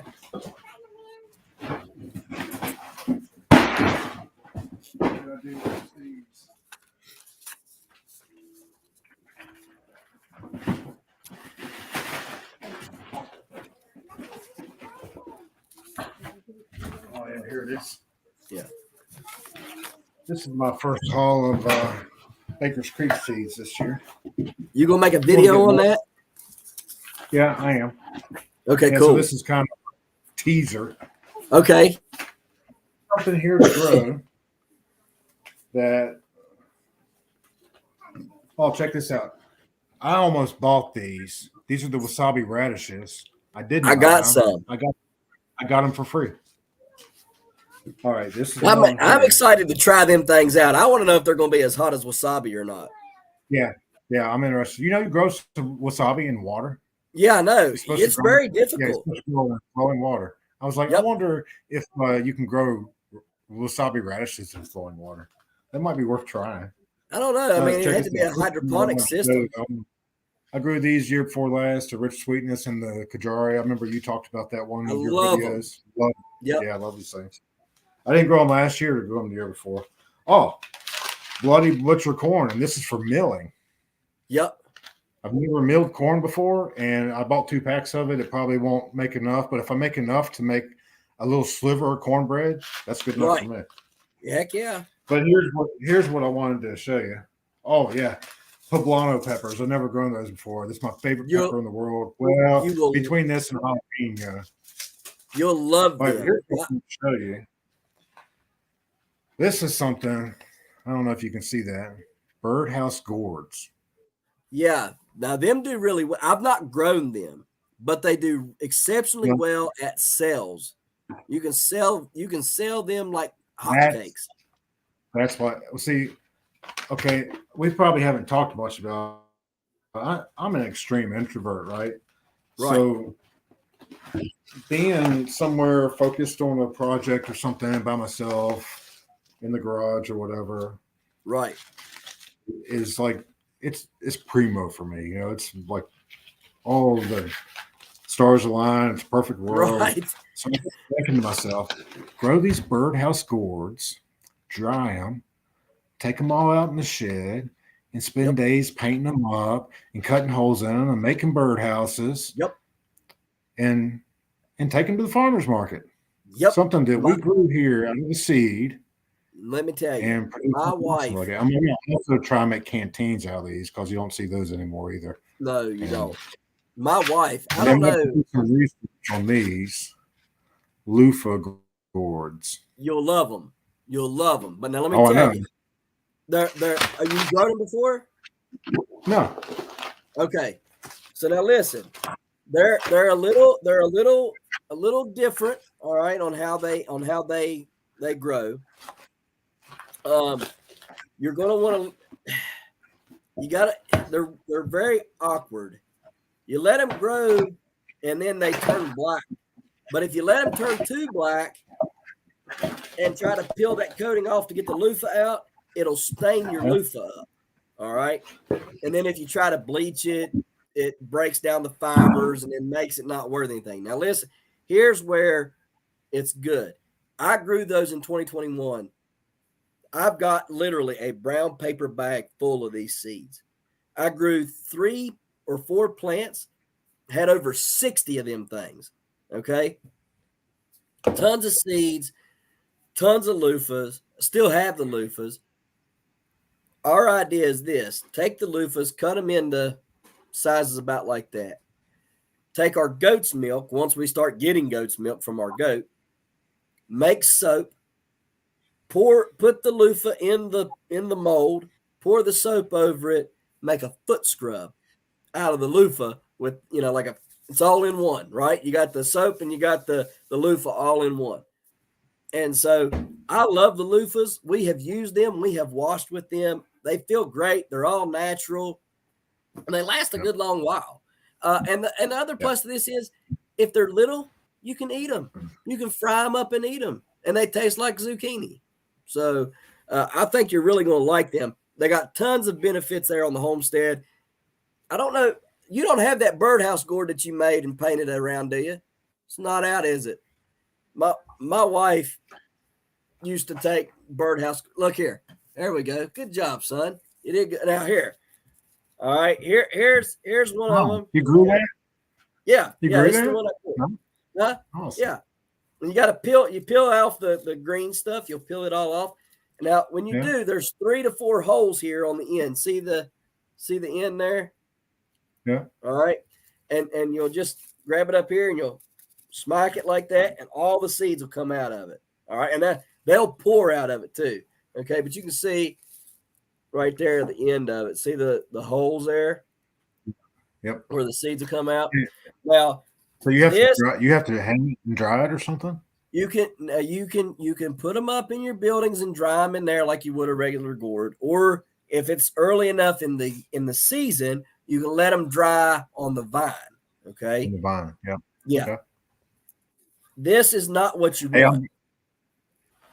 You see how that's black? It turned black on me. You want them to get like spots of black on them, and you want the skin to loosen up from the fibers, right? But if it turns black, completely black on there, it turns the loofah inside black and stains it. And there's nothing wrong with it, but nobody's going to buy a black loofah. You know what I mean? They're going to look at that and say, that's disgusting.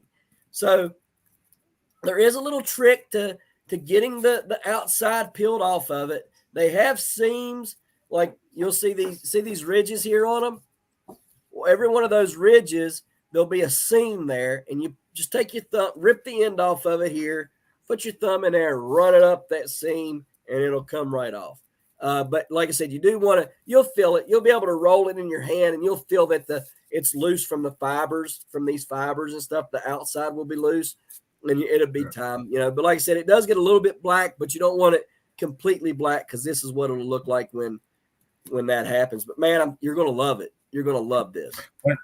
That's good to know. So maybe instead this year of texting you pictures of my pumpkin, how to save them, I'll be texting you, how can I save my loofah plant? There you go. There you go. And they taste really good too. So like I said, if you get them when they're small, starting out, cut them up and eat them, in stir fries and stuff like that. They're really good. They produce a lot. Like I said, 4 plants produce 60 of these things. Okay. It's like 3 or 4 plants produce 60 of them. And they were all this size or bigger. Okay. So, I mean, that's decent size. That's probably 13 inches or so, 14 inches. So, I mean, it's decent size loofahs. And like I said, you just take and cut them, into the sections for your mold, right? And then pour your soap over it and make a foot scrub or whatever out of them. So, I mean, it's really nice. Kind of my intent for getting those things is to be able to go to farmers markets and sell stuff that's not what everybody else is growing. When you go down there and out of 10 vendors, 8 of them got squash and zucchini and tomatoes and corn. Yep. But I want everybody to come there and remember what Hematite Homestead had there last year. Yep. They want you. That's what I do. That's the intrigue for me to grow things that are off that nobody else has. When somebody stops here and they see an African spiked cucumber, right? And they're like, what is that thing? Well, here, I'll cut one up. Take a bite. Oh, that's really good. Buy a few. Move them on down the road. Then they, hey, he's got these weird looking little melons, these rich sweetness 132 melons, or these vine peach melons, or whatever, right? Stuff that people don't grow here. Like people grow watermelon, but they don't grow a coho watermelon, which is those orange watermelons, or the Yamamoto silver watermelons, or the lemon watermelon, or the golden watermelon, which is orange on the outside.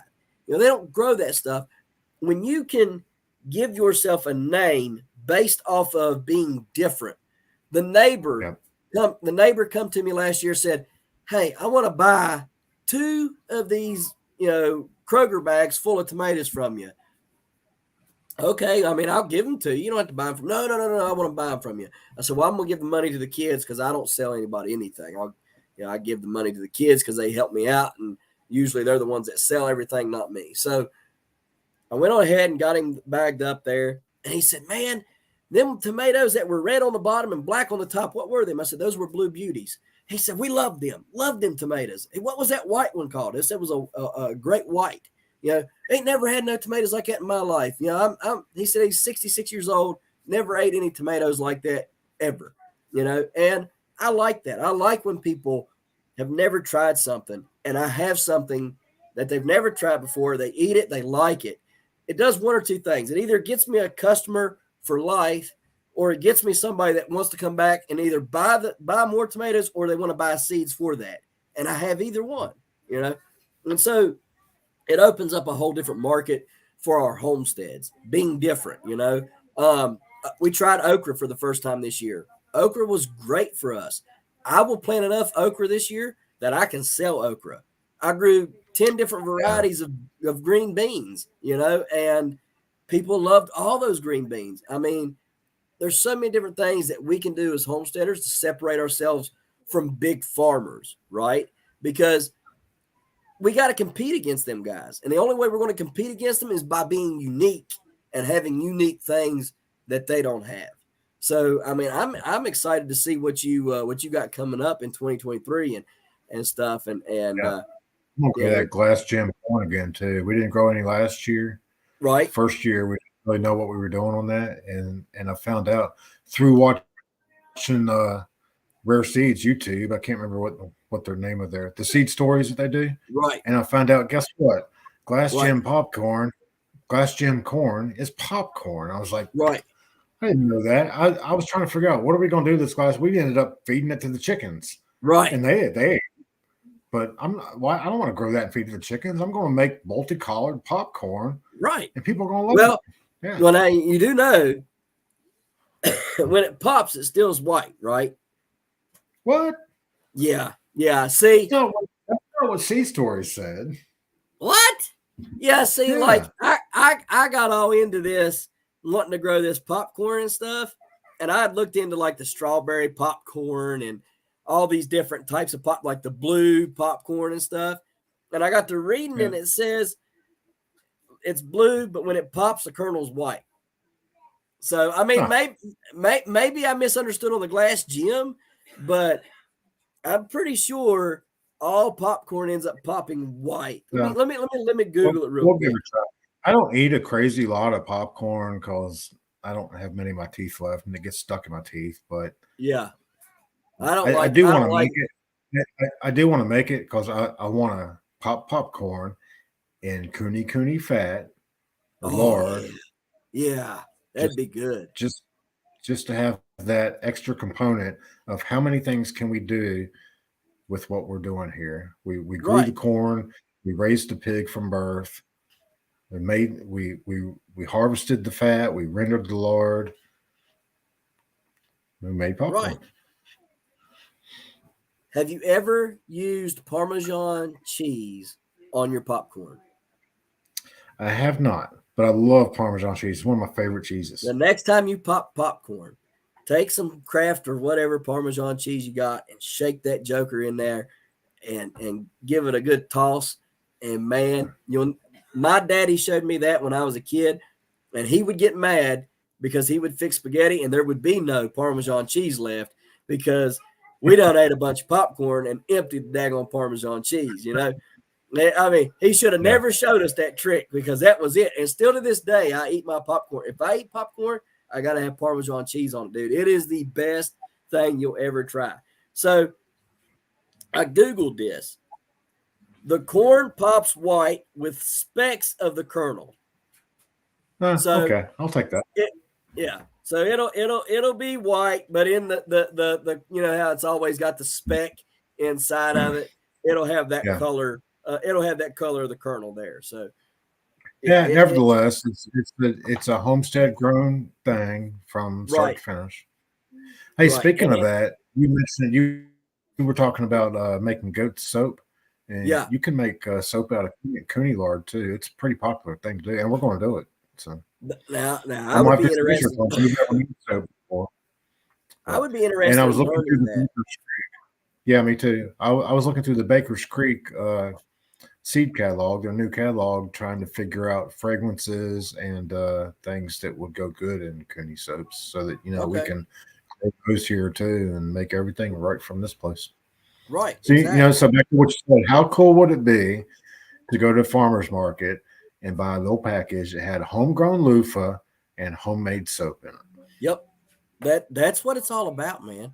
It's about Yeah. sorry, getting back to our roots and getting away from the store and everything that has anything to do with it. You know, um, at the end of the day, uh, you know, I want to get to a position where I can I can be like, okay, look, I've got X, Y, and Z homesteads.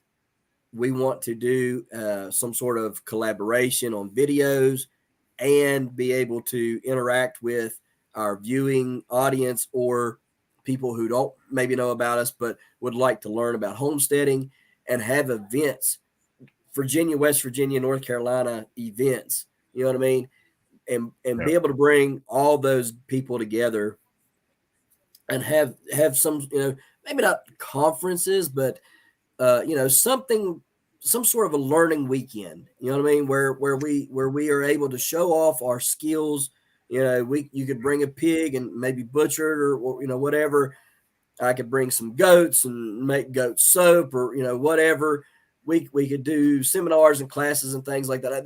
That's what I want to build. I want to build a community within West Virginia and Virginia and North Carolina that we can all kind of rely on one another, you know, and be able to have that you know camaraderie and learning from each other, you know, because that's not here.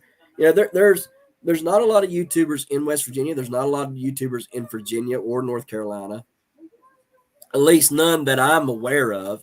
And if they are, they're very few and far between, and then they're even few and far between being homesteading types. You know what I mean? And so I think our area would really do well and welcome us as homesteaders, YouTubers, and you know, not experts per se, but people who don't mind sharing what knowledge they have. You know what I mean? Yeah. So And that's why we started the YouTube channel, was to reach out, find people that had similar interests as us, and you're a perfect example. You met us through YouTube. You came to our house and bought a pig, and that's the kind of relationships we're looking to make here on YouTube. I'm not looking to right, make money off of it. Yeah, sure, I'd like to get monetized, but who cares? I'm right, 50 years old. I'm not going to get rich off of it. I've never had lots of money, so who cares about right, that? It's more about learning, and maybe we're helping other people too. I'm very right, careful about when we make videos. I never say this is how you do this. I always say this is how we do this, because right, I recognize there's exactly. many ways to do stuff, and you got to figure out what's best for you. I just like to Right. share what we're doing, especially when it comes to all of our three art projects, using stuff that people are throwing away, and we're putting it to good use on the homestead. Yeah. And And, maybe and I love it. maybe we'll inspire somebody to say, hey, let's try that. And Yep. that makes me And happy. you come up with some of the best ideas I've ever seen. What? I would have That's because I'm an introvert, and part of being an introvert is that they're way up here. They're way down here over right the social socializing, level, right. but they're way up here on creativity and uniqueness, and Well, that's probably what see, a I'm lot a lot of people think that I'm an extrovert because I don't mind to talk to the camera or any of that. Or if yeah, I but know you, huh? yeah, the camera is a different thing, though. Right, right. Or if I Yeah, know you, I don't mind to talk to you.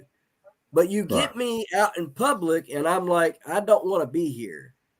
Like Yeah, that's how I. when I have to stand up there and talk for my pumpkins, I have to either look at my wife and act like I'm talking to her or talk to the guy that's right in front of me that's asking, questions because if I look out there and I see all them people, I don't want to speak anymore. I don't want to talk. I don't want to speak, and stuff. So I totally understand being an introvert and feeling more comfortable. I am the same way. I can sit and think about things, and that's how you do it. Or like prime example, nobody had ever thought to graft a tertiary on a pumpkin that's main vine was going down in order to save said pumpkin. And Yeah, I sat there for 30 minutes to an hour, literally sit there looking at that stem. Wife comes out, what are you doing? I'm thinking. What are you thinking about? That stem. It's got a problem, and there's got to be a way to fix this. And I'm looking around, and I see this stray tertiary that I missed coming up out of the foliage and headed straight for that pumpkin. And I'm sitting there and I see it and I'm looking and it just clicks. And it was like, take that tertiary, grow it to that pumpkin. Once it reaches that pumpkin, lay it in there, cut a groove, slice the bottom side off of it, zip tie it on there, let it heal up, and graft itself to that pumpkin. And it worked. And I've had Andy Wolf. He watched that video.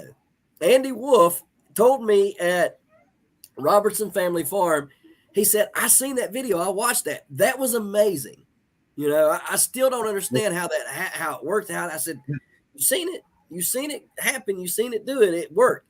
And it had stopped growing at like 820 something, like 826. A week after the graft took, it was 850 something, and then it jumped up to 885 measuring. Now the real weight ended up being 739, which was a bummer, but it grew. It grew. It didn't have enough energy to pump the inside, you know what I mean? Because it was getting fed through a very, very small area, but it still got fed enough to grow the outside and make it look like a bigger pumpkin. So in theory, it works. It has some quirks. It has to get better, but yeah, I understand that. I'm the same way. We sit back, we think about things, and we come up with some of the best ideas. I love your ideas down there with using the pallets. And nobody, I'm telling y'all, if any of y'all went and seen Hematite Homestead and looked at the way he has it set up, none of y'all would think that was pallet boards used to make this fence for this farrowing area, right? Breeding, is that a breeding pen? And the farrowing, yeah, yeah. yeah. I mean, nobody Yeah, would think, one of them's a breeding pan. The other one is fairing, and yeah, that drove Kelly a little bit crazy. She was like, "Just it doesn't need to be like that." And I was like, "No, no, no, it's going to look good. It's going to be reused pallets, but it's going to look good." right. It looked fantastic. I was blown away. So Yeah, you could before do we that get off around the here, whole house. yeah, I mean, and it would look Yeah, great. I mean, it would look yeah. wonderful. But before we get off of here, I want to ask you your breeding plans for your Kunekunes this year. Tell everybody about your breeding plans, what it looks like. Excuse me, the dates that you're looking at. None of them set in stone, but you're looking at them, and how to contact you if they're wanting pigs and stuff, or just wanting to ask your opinion on what to do for one of their Kunekunes. Yeah.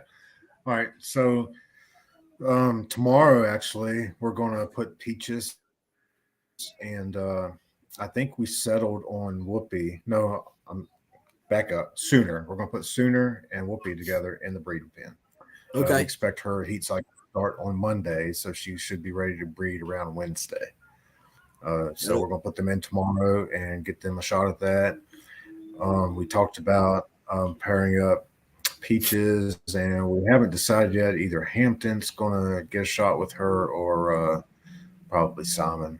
And we're going to put them around the same time. I don't know if we'll do that tomorrow because I've got to clean out the farrowing barn, but that is another area where we can breed pigs and get that pairing done. So gestation period 3 months, 3 weeks, 3 days. So if we breed next week, we'll be looking around the first week of April. 8 week wean time will be putting them early June. Right. April, yeah, So to be basically, available. about the same time that I got my pig last year. Yeah, Which, by the and we'll way, let you know, have yeah, go ahead. I never did tell you this, but did you see the little thing that's been walking around the homestead here and there? It looks like a goat, but it has spots here and there. Yeah, well, the spots are gone now. Have you seen it? It's got orange tape around its neck. Huh? You What? ain't seen it? Okay. Huh? Well, I don't show her much, but on the way home from your place, we was right at West Virginia, come around a sharp curve, and there was a mommy in the road, no more, and a baby standing right beside it. Oh, I saw that. I didn't know that's what you were talking about. Yeah, and That's so, at your house. yeah, yeah. Well, no, I it wasn't was at my house. wondering. Yeah, so No, we it's were at coming your house back. now. Yeah. It's at my house now. Yeah, we were on our way back home from your place, and the Yeah. mommy was dead, and it was wet. It still had an umbilical cord that was wet. It was literally just born in that ditch. Yeah, and the mommy got Wow. hit. Like it, you know. So we took it, and I Annie seen it, and well, first we seen the mommy, and then we seen it, and before she could get the truck stopped, I had done jumped out of the truck, grabbed it up in my arms, had it holding it, and it was just sitting there going, like, and I was just blown away, right? So it took probably, I don't know, 15-20 minutes before I got comfortable enough to see what it was. It ended up being a little doe. It runs around here now. It runs all over here with all these other deer. We make sure it has marks on it, that so nobody shoots it, because obviously it's not a pet, but we don't want it shot. You know what I mean? We bottle fed it, we raised it. It's out with the wild ones doing its thing, but we just don't want it shot. So when it comes home and doesn't have something on its neck, we put this orange breakaway tape around its neck, so to make sure nobody shoots it. But that's where it come from. It came from down your way. So Huh. we never Wow. did tell anybody that, but it was pretty cool, man. It was a Well, fun ride. It came. I've seen it on the channel, and I've always, or maybe on TikTok, and I always thought, how in the world is he getting that deer to come up to him like that? Now I know. Yeah, yeah. That's how, because it spent literally the entire summer living in the house. Wow. Literally the entire summer. Like, I've got videos of it in the bedrooms in there. Like, it would go and hide. Like, remember how I had all that stuff growing in that bedroom? Well, Yep. it would go hide itself in the plants. Yeah. Okay. Like, yeah, it was Yeah. tiny, so we'd go in there, we'd feed it and stuff, we'd leave it alone. I mean, we didn't go in there and fool with it much. We fed it, we left it alone. You know what I mean? We made sure it had feed and it was healthy, but we didn't really bother it. You know what I mean?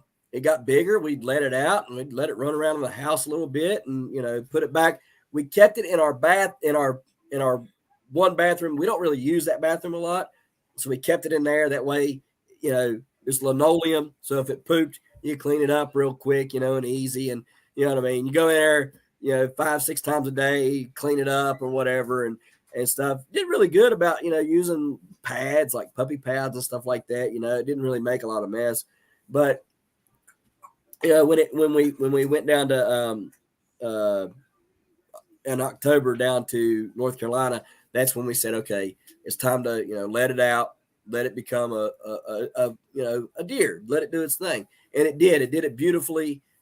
It's out here running all over. We don't see it. Comes around, I don't know, 2-3 times a week. You know what I mean? Comes in, says hi for about 15-20 minutes, licks everybody's hand and says adios, and then takes back off and goes with her deer herd. And so it worked out great. We got a chance to be able to rehabilitate or whatever you want to call it, help out this young deer that would have died without its mother. And it was a really cool experience. Yeah. Absolutely. Yeah, I love doing it. What is it? I say if you hadn't done that deer would be dead. It would be. And so, that was a lot of fun. And man, I'm telling you, there's nothing like getting to hold a baby fawn. Like when it's just born, it don't know anything. It literally, I picked it up and it just sat there, the calmest and coolest, just like, this is mom, this is dad, this is what life is, like dad. I don't know if it had just like come out like in the mommy had its head out in the road some, because it was in the ditch line and it was trying to stand up and it was wobbly and stuff. And like I said, it was still wet. Umbilical cord was about yay long, still wet. And, so I don't know if because it was in a curve, and I don't know if the doe had her head sticking out and somebody come around the curve and clipped the head or what. I mean, it was a nasty mess, but obviously it was gone. And so, that we had to keep it hush hush. We couldn't show any videos or say much. I mean, we could show little things here and there, but you can't really put it out there because, people get upset and but we were just trying to do the right thing by it and rehabilitate it and turn it loose. And we did that. And that's a pretty big accomplishment for me, I think, as an avid hunter, I mean, you that I feel like that's our responsibility. You know what I mean? She's I'm never going to be able to shoot her, but her babies, that's a different story. You know what I mean? Because I'm not going to know them. I'm not going to have, any relation with them. So, I think as hunters, it's important that we are true conservationists and we take care of our wildlife, and so it did make me and my wife want to get our what's it called, wildlife rehabilitation license. So we might look into that and become some of those, but we'll see. Or you can raise some fallow deer. What is it? Raise fallow deer. Yeah, I would like to do the same farm deer. Yep, I've seen them, and I don't. My aunt and uncle up in Ohio, they have several. Go look up Queen Right Colonies on Facebook, and you'll be able to see all the different things. They're a bee company.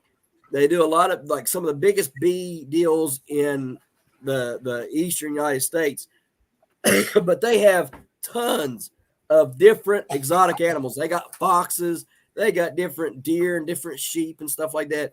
Awesome stuff. But they're up in Medina, Ohio. So go check them out and you can see what all the stuff if they got fallow deer, they got some sort of a deer. And I think they were, breeding them so they could get enough stock to be able to start selling them. So you might be able to, see what they got. I don't follow them a lot. I go and look at their stuff here and there, but I just don't keep up to date with it all.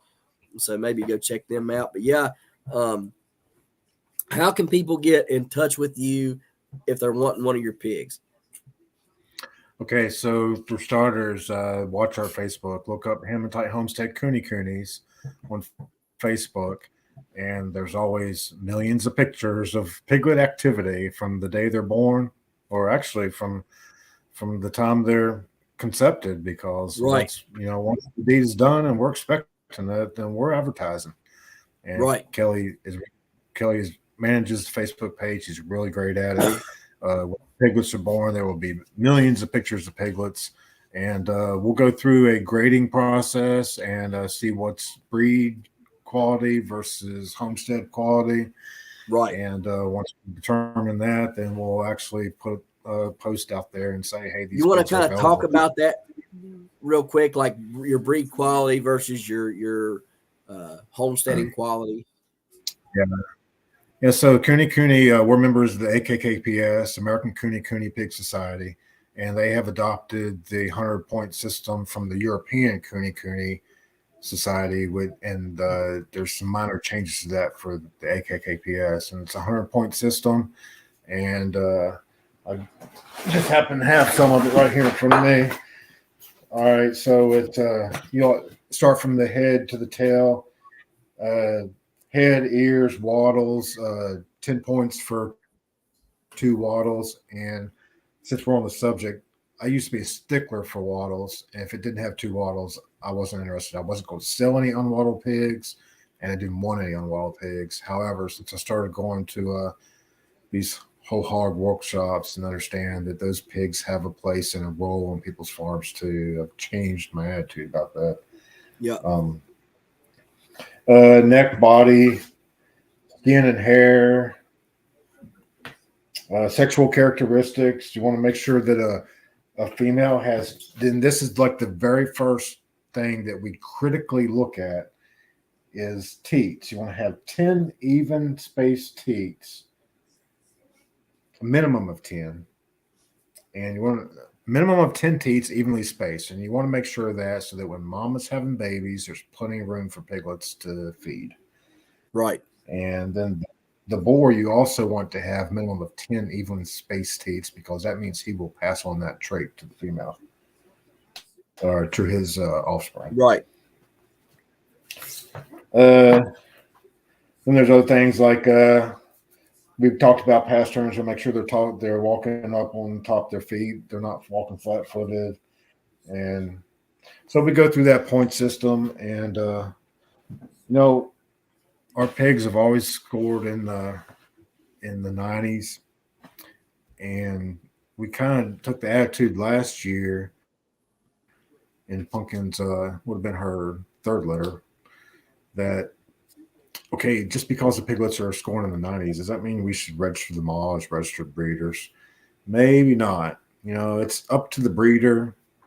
They're obviously high on the breeder standard, but we took the position on that litter that we were only going to register the best of the best, which means 90 probably wasn't cut. And that's how you got your homestead pig. I think yours was unwaddled, right? Yeah, she was unwaddled. Yep. And I think I took 2 points off of her for she had a little curly Q on her tail. Yeah. Her tail was half the length. Yeah. Yeah. So all those things that we just mentioned with your pig, sure, that could have been a registered breeder. Right. The AKKP does accept unwaddled pigs. There's some other organizations that don't, or ours does. Right. So we could have chose to register that pig, and again, basically only because we decided that if we want to continue to promote the breed and to make sure the breed stays intact to a standard, right, maybe we should start only registering the very best of the best. Right. And I don't know that we'll do that this coming litter. We'll score them all, and we'll decide. With Coco's last litter, we had 2 scrotal hernia piglets, and that was the very first time on our homestead we've ever seen that before. We know it's a genetic trait. It's a potential genetic trait, and we know it's I won't say it's frequent, but it is common. It happens. And the first time that we've ever seen it here, so we obviously didn't sell those. We can't sell them. And both the parents of those pigs are on our watch list now. We're going to breed them again because that was both of their very first breedings. Right. And it's not fair to us to say, oh, you had a scrotal hernia piglet, that's it, you're done. Right. We're going to give them both other opportunities with different mates. See if it happens obviously again. Keep a close eye on them. Yeah. Keep a close eye on the piglets and score them. And where they score, they'll score. And so there's a high standard. We definitely don't want a bunch of pigs out there. And my biggest concern, there's a huge pet market for Kunekunes. Yep. Yeah, and I do not. And Kelly and I have talked about this, and I never want to sell an intact pig for a pet. Right. And the reason for that is because people aren't responsible with pets, right? I hate to say it, but it happens. And Yep. next thing you know, you got a bunch of pigs run down, bred with pigs that they Pot shouldn't have bred bellies. with. Yep. Yeah, and that just creates a potential to, the Kunekune was near extinct. Extinction. Yep. Yep, and they were brought back from that. They were on the brink of extinction, and they were brought back from that. And if we don't try to maintain a standard, they'll end up right back there. Yeah, So they will be, and that goes with anything. Anything. Um, a lot of people will, say, "Oh, go get your dog from the pound because, that's what you should do." And I'm not knocking people who go get their dog from the pound. You know what I mean? we got Right. yeah, we got a But pound dog. We also have some purebred dogs. So right. But don't knock the people who go and buy their dogs that are purebred. Because yeah, those people who buy the purebreds are what keeps that lineage alive. Now, do yeah, I think that there's puppy mills out here and people that are, strictly in it for puppies and not breeding to standards? Absolutely. But I mean, how do you police those people up? The only way to do it is if you know it, you don't buy from them. You as the buyer hold yourself responsible and accountable to only buy from responsible and accountable breeders, and that in turn means you're going to spend out more money as a consumer. But if you want the best, you got to spend more, and that really helps you call those who are not breeding to standards. You know what I mean? yeah, So yeah. So I like with all that being said, I really changed my position on anything that we weren't going to register, we weren't going to sell, unless right, it was castrated males. We would sell castrated males all day long, right, for meat production or companion pigs or whatever.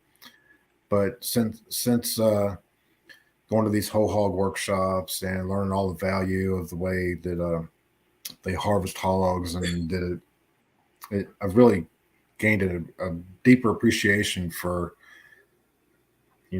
homesteading, and we should help people achieve their goals on their homesteads. yeah, So yes, we have sold some unregistered stock that can be bred, but at the same time, we're doing the right thing with right. registering the best and making sure that the breed still moves on. Yep. And I agree. And I like everything that you guys do. I like how you handle it all. And so that's why I wanted to have you on this evening. It's been great. Is there anything else you can think of that you'd like to tell uh, anybody that's going to watch this? Anything you can think of that you want to say? Yeah, yeah. Just watch us on YouTube, especially if you're interested in Kunekunes. We'll have lots of Kunekune action with breeding and mating coming up here really soon, and then farrowing piglets. And we're going to do some harvesting. I'm going to do harvest in middle February, and you know, following YouTube rules, or we probably won't put any. I won't put any Right. killing, and we'll have to be careful about what we put on there. But there will be some portions of it on there, and I definitely will share what we're going to do with that. It's beyond harvesting. Once you harvest it, what are you going to do with it? And I Right. think that's Exactly. where we Yeah. miss out a lot sometimes. So all that's coming up. Again, like we talked about earlier, if you're interested in Kunekunes, reach out to us on Facebook. Shoot us a message on Facebook. Hematite Homestead Kunekunes. Kelly loves to talk to people about Kunekunes. She will Yes, talk she all day does. long. Really wish I could get her on here, but she's not so much the camera person. I have my But wife is not either. So, Kelly definitely did all the homework on Kunekunes before we got them, and she continues to do the homework all the time. She is really good at it. Some people in the organization have reached out to her before and asked her to be on the board. It's not. that's really She's not. good. She's not a social person either. She doesn't really want to be in that type of position, Right. but but she would be 100% capable of doing it. She does all the research. She's really good at it. So any Kuni questions, hit us up on Facebook and we'll get them answered for you. And you know what? Come and see them. We're in Allegheny County, Virginia. Come and see them. Just shoot us a message and we'll be glad to show them off. That's right. And y'all are great hosts too. I loved being down there. If we didn't live so far away, I'd have stayed for a little bit longer because it was a really good time spending down there. Enjoyed my time with y'all.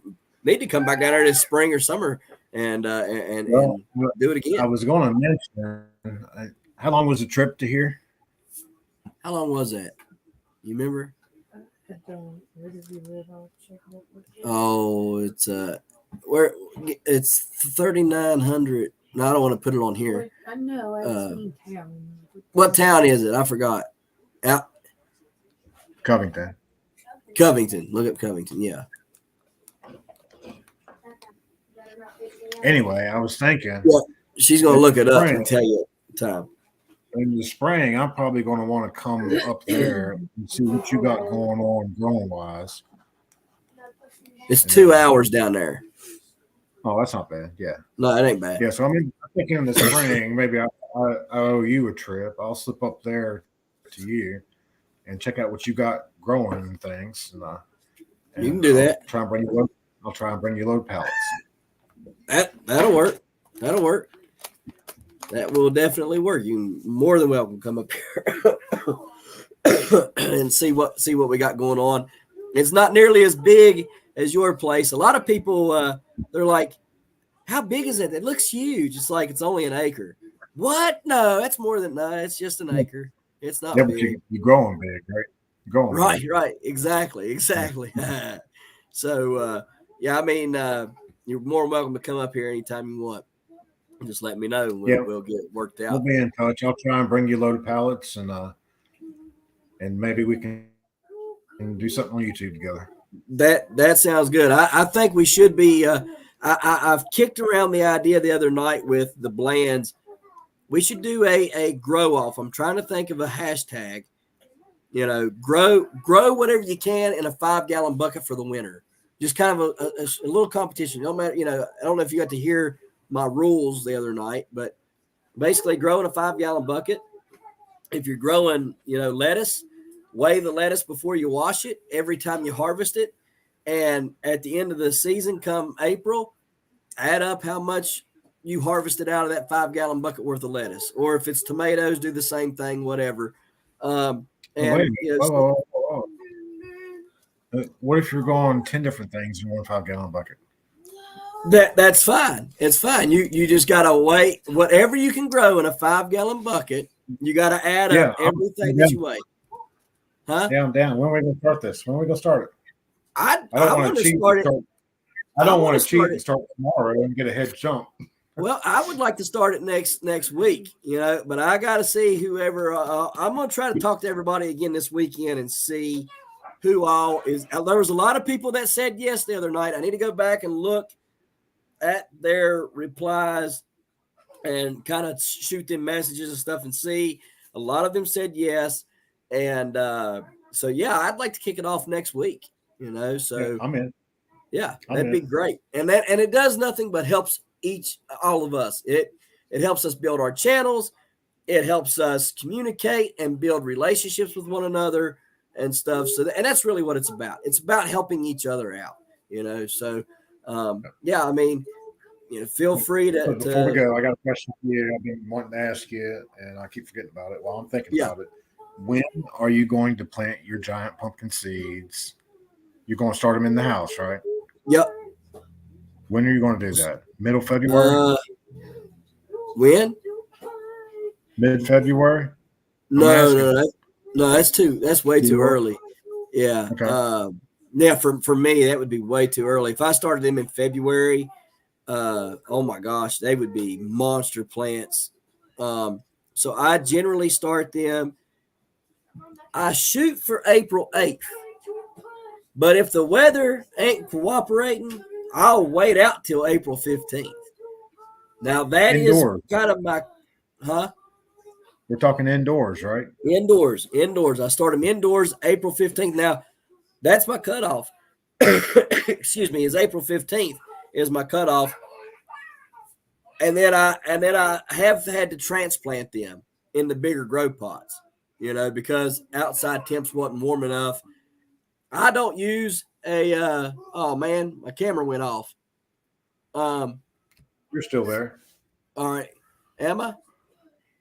I can hear you. I can't see you. All right. Well, I'm running out of battery, so let me hurry up and say this. So,